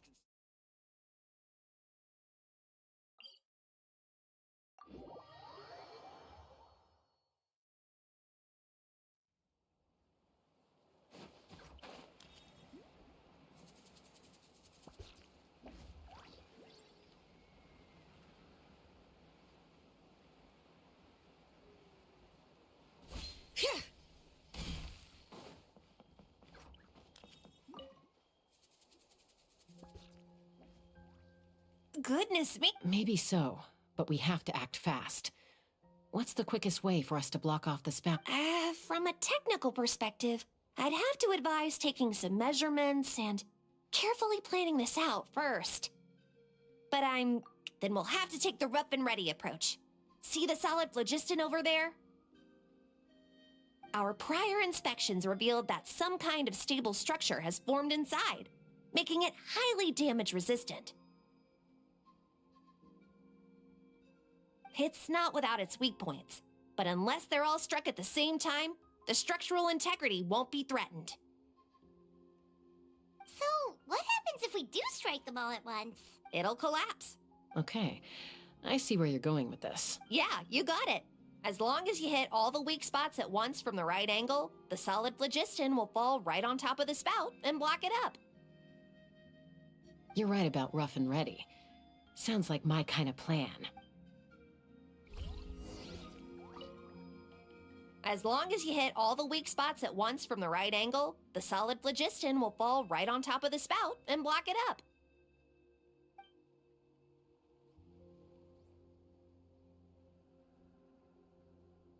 Let's fly.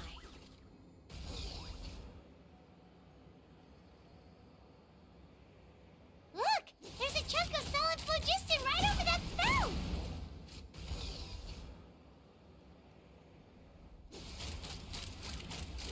Locked on.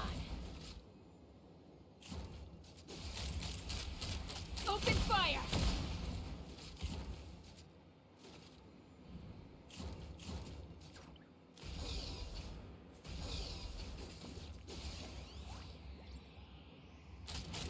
Open fire.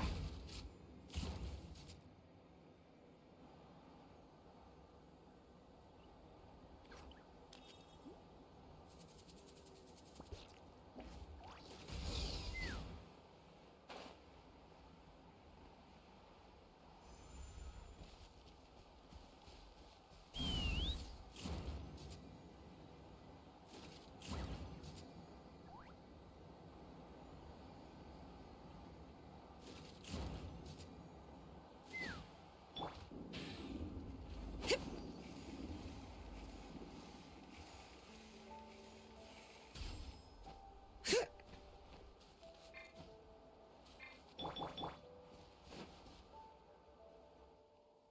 actually worked! But wait, how are Paimon and the Traveler supposed to get up there? Koya can give you a lift.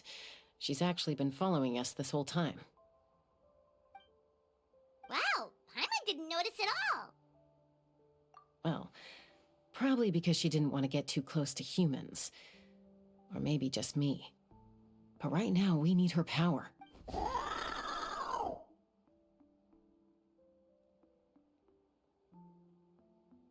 Whoa, you didn't even have to summon her! Yes, up there. That's probably where she... All right, let's go have a little talk with...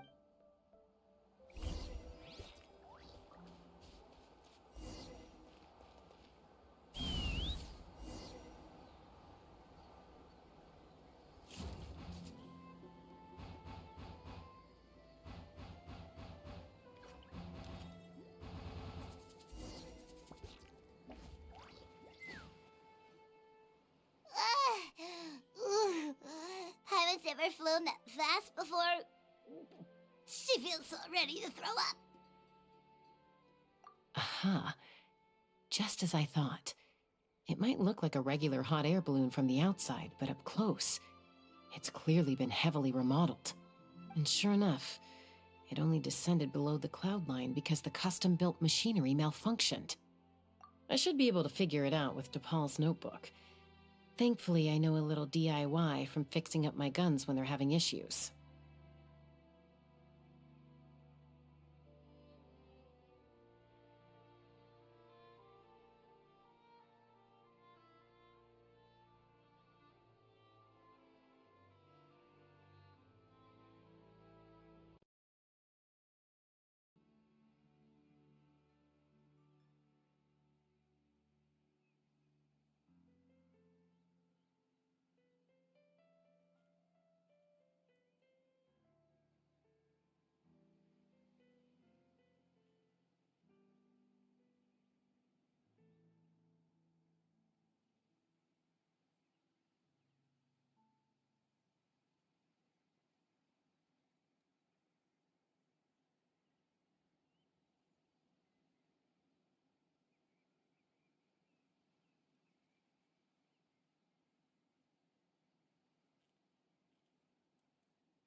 Mm-hmm.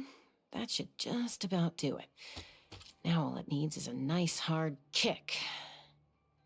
Maybe that works on your guns, but... huh? We're really moving!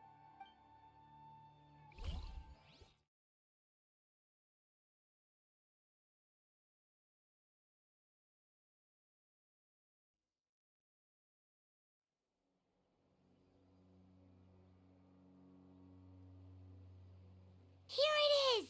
The workshop in the sky! Oh, you gotta see it to believe it. Makes you wonder why T'Pol even bothers with phlogiston wings when he has tech like this. Well, according to the notebook, the platform beneath us runs on components from the Cinder City. Those can't be mass-produced. Also, I have some doubts about its mobility after seeing how it moved just now. For someone like T'Pol who dreams of flying freely, this definitely doesn't cut it. But if he's got that relic, he should be able to make a set of prototype wings for himself, right? Why bother making a whole flying workshop so he can mass-produce them? But this doesn't add up. If he's already achieved the power of flight, then he must have bigger dreams we don't know about. With any luck, we'll find the answers in his workshop.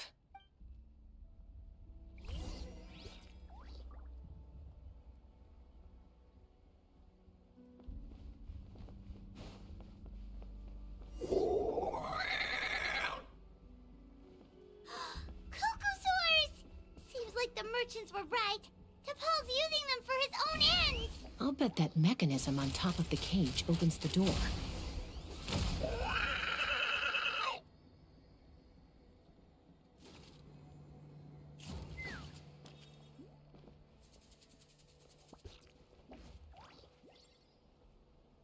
Let's fly.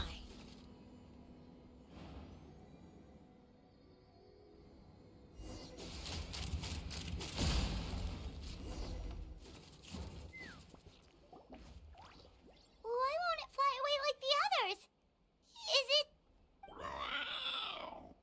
She's still breathing, but barely. By the looks of it, T'Pol was using these cages to extract phlogiston from the Cuckosaurs. Once a Cuckosaur is drained of phlogiston, it becomes too weak to move. Let me see. Looks like a record of his phlogiston research. Log number 330. With the support of... I was finally able to launch the airborne workshop. Even though it relies on the relic for 80% of its power supply, I've at least taken the first step. Log number 348. Research on the relic is progressing well. I should be able to replicate the technology and scale up production very soon. Has proposed a name for this groundbreaking invention: the phlogiston wings. I think I'm getting close. Soon I will achieve my dream. Log number 377. Encountered some issues with the new smaller model phlogiston wings. The gaseous phlogiston showed some volatility during the refinement process. Thinks we should proceed at a more cautious pace with the refinement experiments. But after so many past failures, I have to prove that I will succeed this time. Log number 114. Ran an experiment using Cuckosaurs to refine gaseous phlogiston. It was a success. Log number 117. I've started recruiting merchants and hunters to capture wild Cuckosaurs. Log number 121. Major breakthrough in the efficiency of phlogiston yield. Huh? So many parts have been crossed out! Yeah, probably the contact he alluded to in his other notebook. Guess he has a benefactor. Did anyone else notice how the numbering system in this notebook suddenly changed halfway through? We haven't got time for textual analysis, I'm afraid. Grab the notebook and let's press on.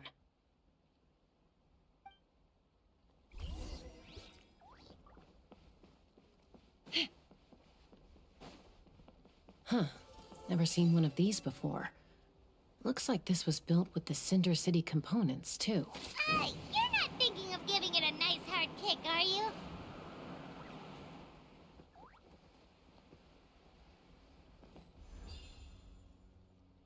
Take me up! Whoa! What's that mechanism doing? It's That's asking for a nice hard kick where it hurts. Aim for the weak spot.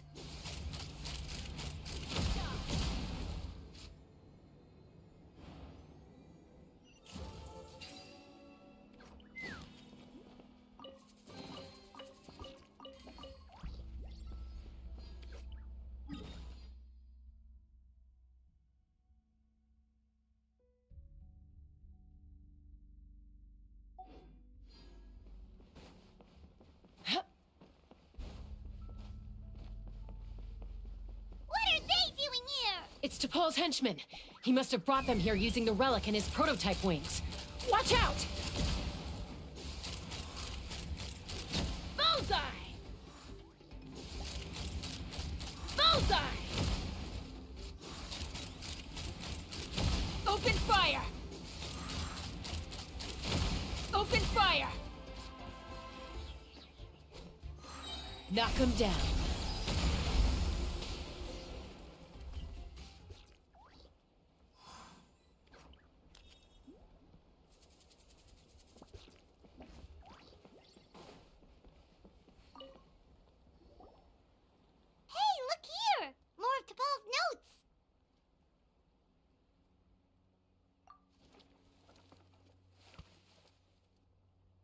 Log number 403. Introduced me to some new comrades who fully support my ideas.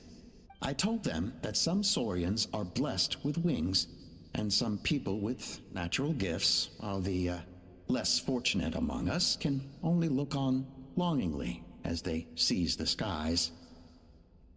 But I also told them that progress can erase individual differences. Think of the tools humanity has made to fight back against wild beasts. The law we have put in place to even the playing field between the strong and the weak. I promised them that our research will be the new frontier of human progress. With our phlogiston wings, the power of flight will no longer be for a select few to enjoy. Imagine a world where the skies are for all to share. I only hope that when we finally achieve this goal, will be proud of me. Imagine a world where the skies are for all to share. Yes, what a wonderful world that would be. If only it were possible. We could respond faster. And so many tragedies could be prevented. But T'Pol, what about the Saurians you're draining dry of phlogiston?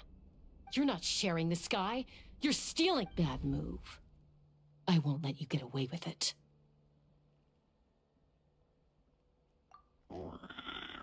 I'm fine. Let's keep moving. I don't think we'll find anything else here.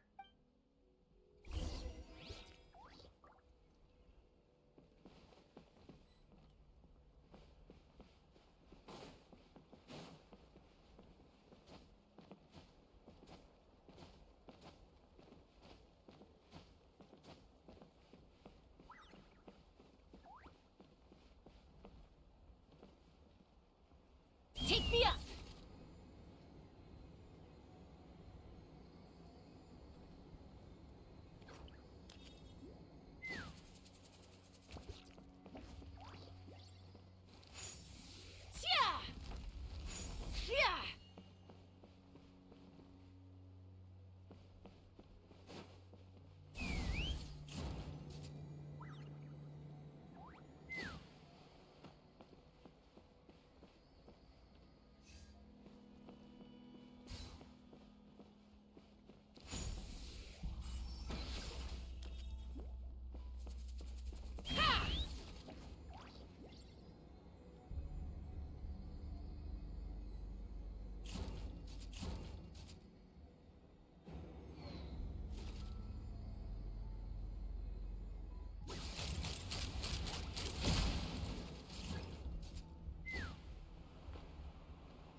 Let's fly!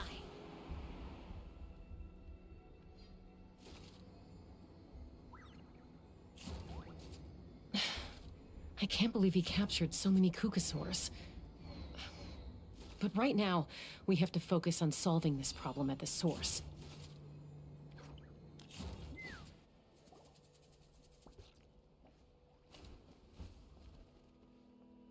Looks like we've reached the center of the workshop.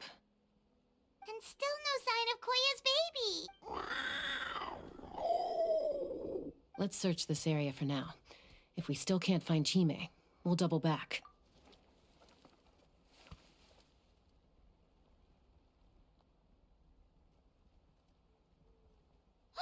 Chaska, Traveler, come quick! What is it? Did you find Chime? Not yet, but look! It's another one of T'Pol's notebooks!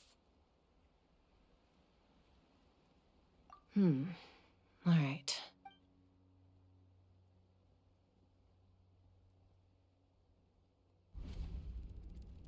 Log number 428. We decided to restart the experiments on phlogiston refinement, but without telling. This is the final obstacle to the success of the Phlogiston Wings project. We cannot fall at the last hurdle. Log number 436. Earlier today, suggested using cucosaurs as an intermediary to extract refined phlogiston. It's certainly feasible, but anyway, as long as our secret experiment succeeds, I'm sure won't bring it up again. Log number 443. We will conduct the experiment tomorrow. But birthday is coming up, so hopefully we'll have a birthday surprise for her. Log number 444. Why is this log empty? I guess whoever wrote down the log number was prevented from recording the results.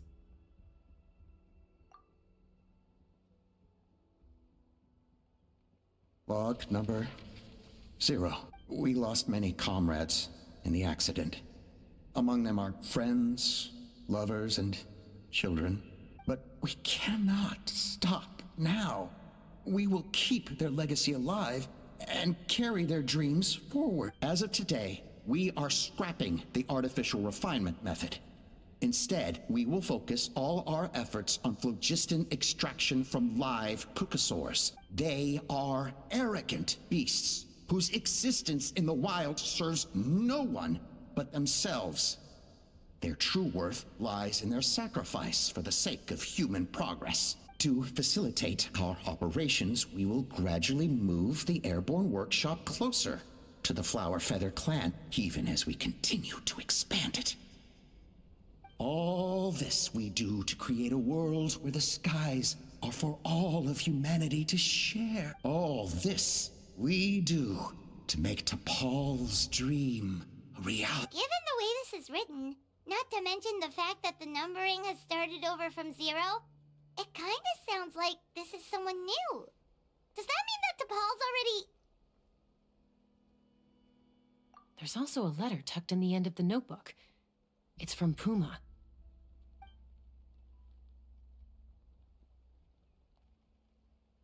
T'Pol, I don't know where you are right now, so I don't know how to reach you.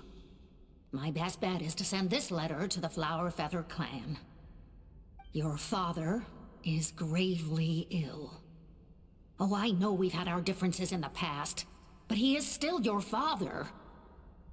Won't you come and visit him? I know you never liked him and cared even less for me. All you ever yearned for is the sky. And your birth mother. But we'll still be waiting here for you if you do come back.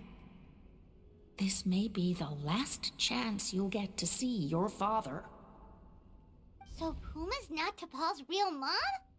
Huh. Well, she did say he never called her mom, but I might assume she was just venting. We know that T'Pol's father passed away quite recently, and this letter looks recent. By contrast, the writing in this notebook is old and faded. It looks like the real reason T'Pol didn't attend his father's funeral is because he'd long since passed away himself.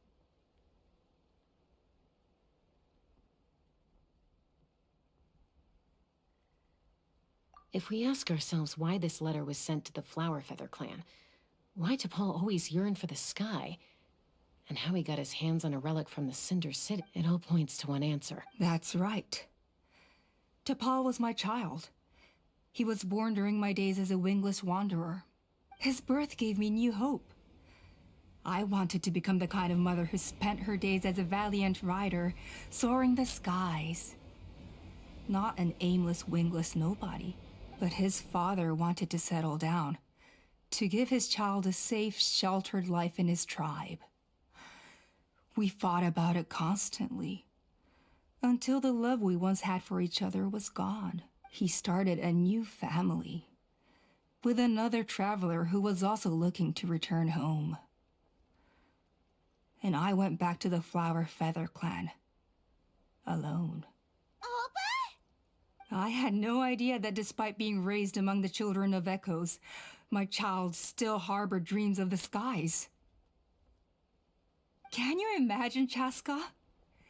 The joy and surprise I felt when he showed up at my door, asking to join the flying trials. Or how proud I was when he said he wanted to prove his own worth, rather than relying on my position as elder. And then the anguish that overcame me when he was rejected by the Kukusaurs and became wingless, just as I had after my injury. You've got a lot of nerve showing your face here. Don't take this the wrong way, Chaska. I'm not here for a fight. I just want to talk. Isn't that your preferred way to resolve things? I trust you've learned of T'Pol's wish on your way here. A world where the skies are for all of humanity to share. If only his dream can be realized, no one will ever have to lose their wings again. War will never again come at such a great cost. The loss of Koichi is a tragedy that need never be repeated. So tell me, Chaska, do you really wish to see the phlogiston wings forever grounded and gathering dust? Nothing you've said excuses all the conflict you've caused. You mean the argument back at the tribe? It was a necessary measure. Sometimes this is the only way to accelerate the pace of progress. Is a mother harming her children when she coaxes them into swallowing a bitter pill? Of course not. It is a brief moment of suffering for the greater good, and the child would come to understand this in due course. The phlogiston wings are that bitter pill. We will never progress as a tribe if we cling to the scraps the Kukusaurs offer us. Once the people have embraced the phlogiston wings, they will never look back, even if they learn how the refined phlogiston is sourced. They will convince themselves that the sacrifice of a few Kukusaurs is a small price to pay for our dominion over the skies. But this I had not anticipated. I barely had the chance to introduce the phlogiston wings to the tribe before you found this place. Your plan was hardly foolproof. Yet, it can still be salvaged. Chaska, traveler, you are the hope of humanity. I'm sure you have your doubts about my methods, but know that my love for humanity and for Natlan is genuine. You know me, Chaska. And you know that I've always treated everyone in the Flower Feather clan as my own, as fellow humans. Surely you can understand my perspective. Hey, quit the quips! This is serious! Ulpa, Natlan doesn't belong to humans alone. And truthfully, neither do I. How many times has the Abyss invaded Natlan now? And yet despite how much stronger it is than us, Natlan still stands as a nation of humans and Saurians. Peace imposed by force will crumble in a matter of days, because social bonds are what hold a civilization together. Weren't you the one that taught me that?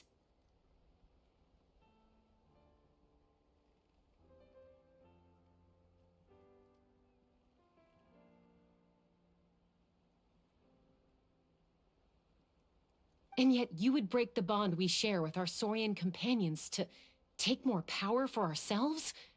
That's as stupid as hacking your own arm off to use it as a club.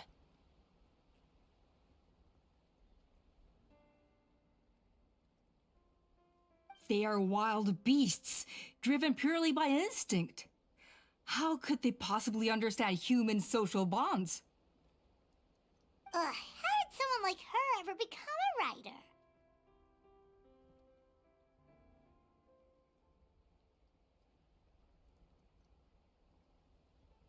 Ha! You overestimate them. They bow to the strong and shun the weak. That's all there is to it. They never gave Tepal a second glance when he was at his lowest, nor me when I returned injured from the Cinder City.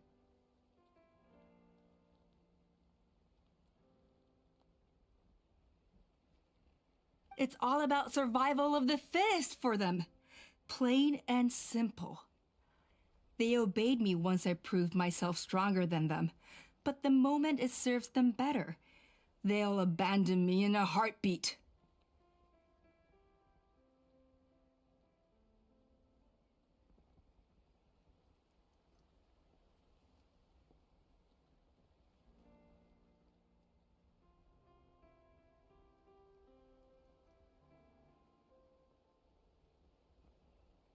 You're wrong, Alpa. They only reject the wingless because they don't want to fly anyone to their death.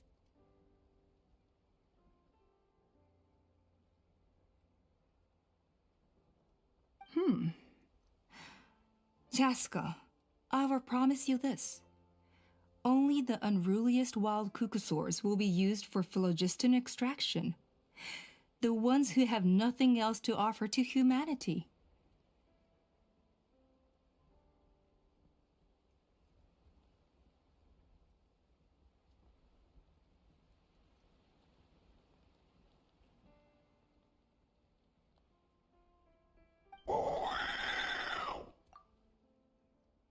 Well, that's too bad, because I know a few unruly wild cucosaurs who don't think that idea is gonna fly. Namely my mom, my sister, and me. And the others? To us, they're friends, family, even children. So if you want to put any of them in one of your cages, you're gonna have to go through us. Is that right? I knew you might be difficult to convince. Maybe this will change your mind.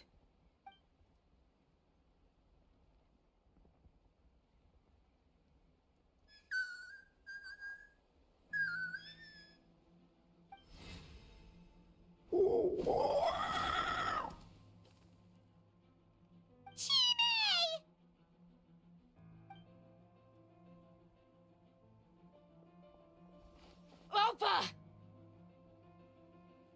Careful! Don't make any rash decisions. Unless you want to see her suffer.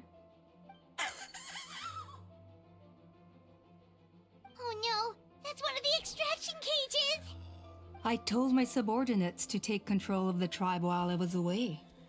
Luckily for them, our strongest warrior and our most powerful ally aren't there to stop it. Take control? What are you planning to do with Mutota and his supporters? Merely accelerate their inevitable downfall. They cannot stand in the way of progress forever.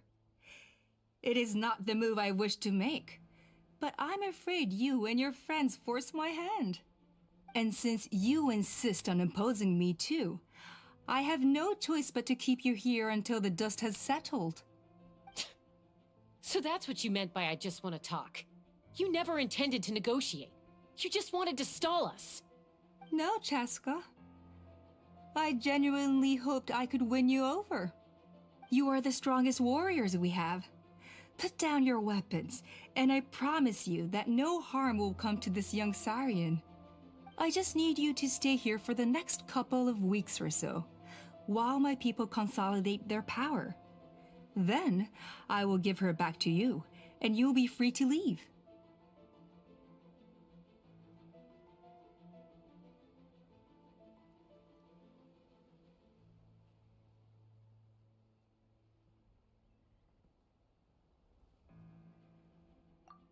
As long as the majority supports our vision, even the Pyro Archon cannot meddle in our internal affairs. Your vision is deranged, and the Flower Feather Clan will never support it. You sure about that? Then wait here and see. Time will tell. What do we do? Even if the whole tribe fights back, Mutota's in grave danger! Stop delaying the inevitable!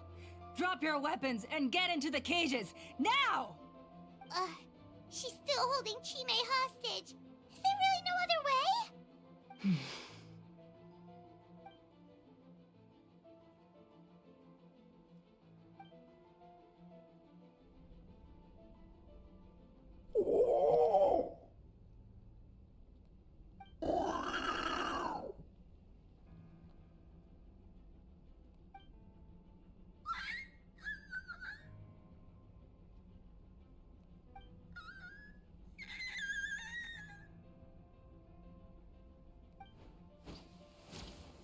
Koya? Huh? What are you yapping about? Stand down. Drop your weapons, now! This instant! Ah! Ah! No! The relic!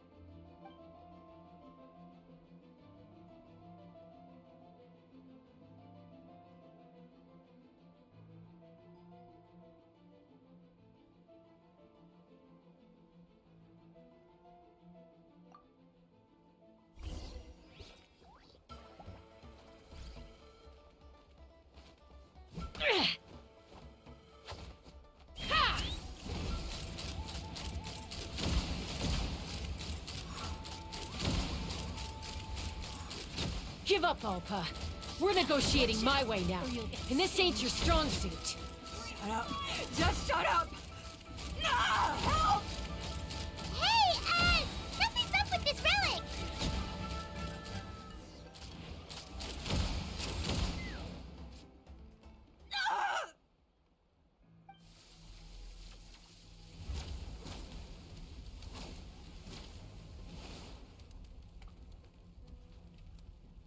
No! What is she doing? She'll bring us all down with her! But why? We stabilized the relic! Maybe it got damaged in the fight. If we don't think of something fast, this whole workshop is gonna fall apart. No. They're directly beneath us. My beloved tribe!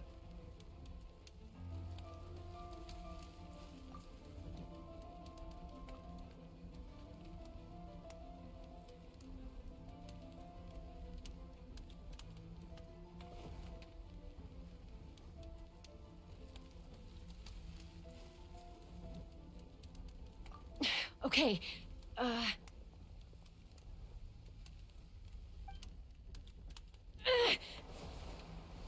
it's too powerful. This ain't a toy like last time. I don't think I can just throw it aside.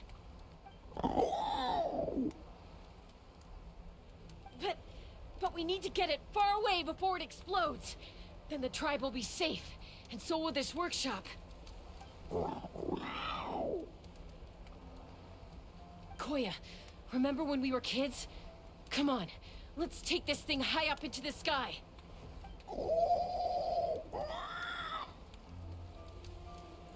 Don't worry, I know I can get rid of it before it explodes. We're talking some surface wounds at most. All I need is for you to catch me at the end, just like old times.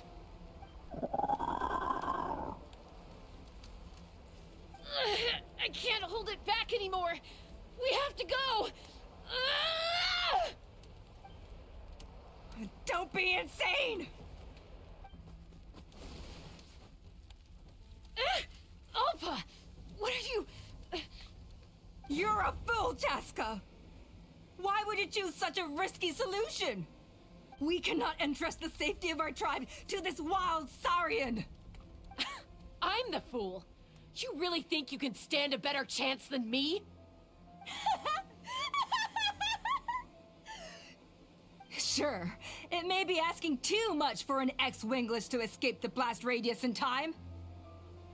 But I can fly it a safe distance away, even if it's the last thing I do.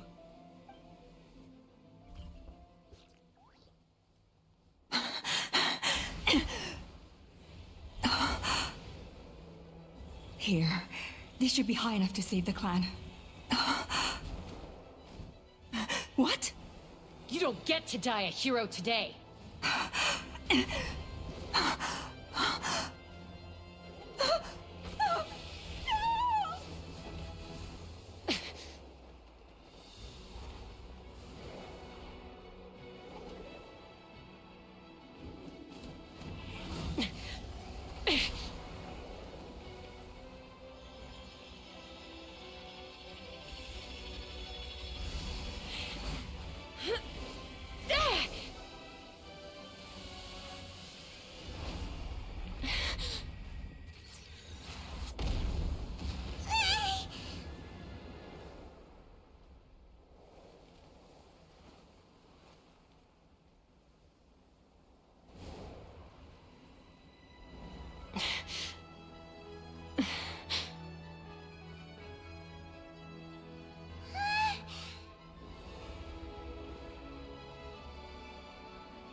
Koya, are you hurt? Let me take a look at you. What do you mean, I'm fine? Didn't I tell you to catch me on your back? Why did you try to shield me from the blast?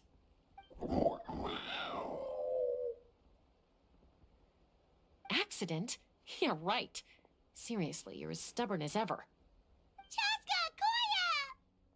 Koya! How are things looking here?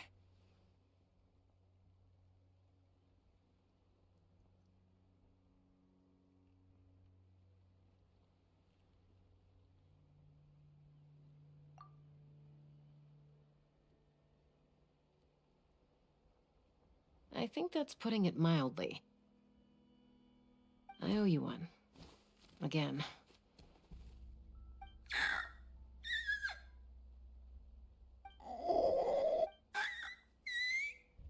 Oh, but be honest. Do you still think Kukasaurs can't form bonds? Mom, I'll figure out the refinement problem. I'll find a way. You don't need to worry about it. I just need some more time. That's all I ask.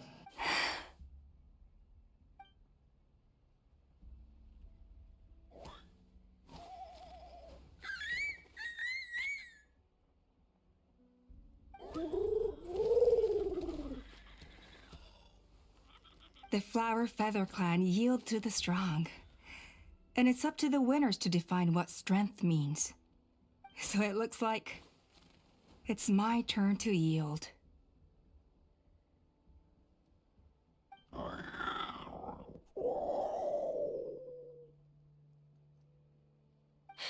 Koya! Koya!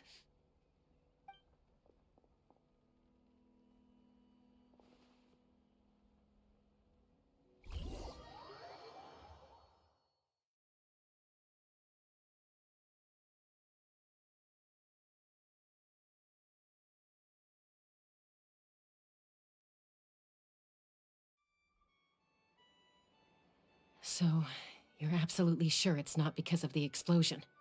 Yes, for the 10,000th time, I'm sure. The blast barely touched her. The reason she fainted was old injuries playing up, compounded by overexertion in recent days. The moment she finally relaxed, all the built-up stress finally caught up with her. And no wonder. Honestly, she's just like you. Anyway, now you know how we feel when you go off risking life and limb. Your mother and I would both appreciate it if you lived less dangerously. You know she wrote to me from the Masters of the Night Wind, just to scold me for not doing enough to keep an eye on you. If she wasn't so busy with work, you can bet she'd come back here and chew us both out in person. I'll find an opportunity to apologize to her. I promise. You'd better. No more avoiding us, okay? And don't get me stopped. Got it. You're awake. I'll go let everyone know. Hey, but we're not done talking. What are we gonna do with her, Even after everything that's happened, she still hasn't figured out how to start the conversation with you. She keeps saying, I don't think Koya has forgiven me yet. But if you ask me, She's the one who's scared to open up and have an honest conversation. For all her confidence, she's a very sensitive soul underneath. You'd think as a peacemaker, she of all people would know how to reconcile with her family after a falling out. She must have been a handful growing up. Thank you for being there for her. And of course, thank you for keeping her safe when you were up there in the sky. Koya, Uncle Cusco, we're here! Ha! I was just telling her that she's not to go chasing danger with Chaska ever again. Cusco, I understand how you must feel. But it's all thanks to Koya and Chaska's efforts that the airborne workshop didn't come crashing down on our heads. Oh, Paimon almost forgot to ask. They didn't hurt you while we were gone, did they? Thankfully, when her co-conspirators tried to arrest me, I was out coaching Koya and Junan. The two of them were a huge help. They took care of things while I went around rallying the resistance. So, in the end, Alpa's would-be revolt didn't really get off the ground. And as it turns out, not all of the wingless want to see our dear Saurian friends replaced with phlogiston-powered gizmos. I'm so sorry you got mixed up in this, by the way. We should have caught on to Alpa's scheme sooner. We could have saved so many Kukasaurs from getting hurt. Most of the airborne workshop has now been dismantled. We've just left one small, harmless part intact, and repurposed it as a jail for Alpa and her cronies. Let's see how they like being locked up in a sky prison. So, it looks like there's just one last conflict left to resolve. Peacemaker, you're up. I said I had to wait until things had blown over, didn't I? And now they have. But I still have no idea what to say. Koya, I just want to say, I'm sorry for how things went down back then.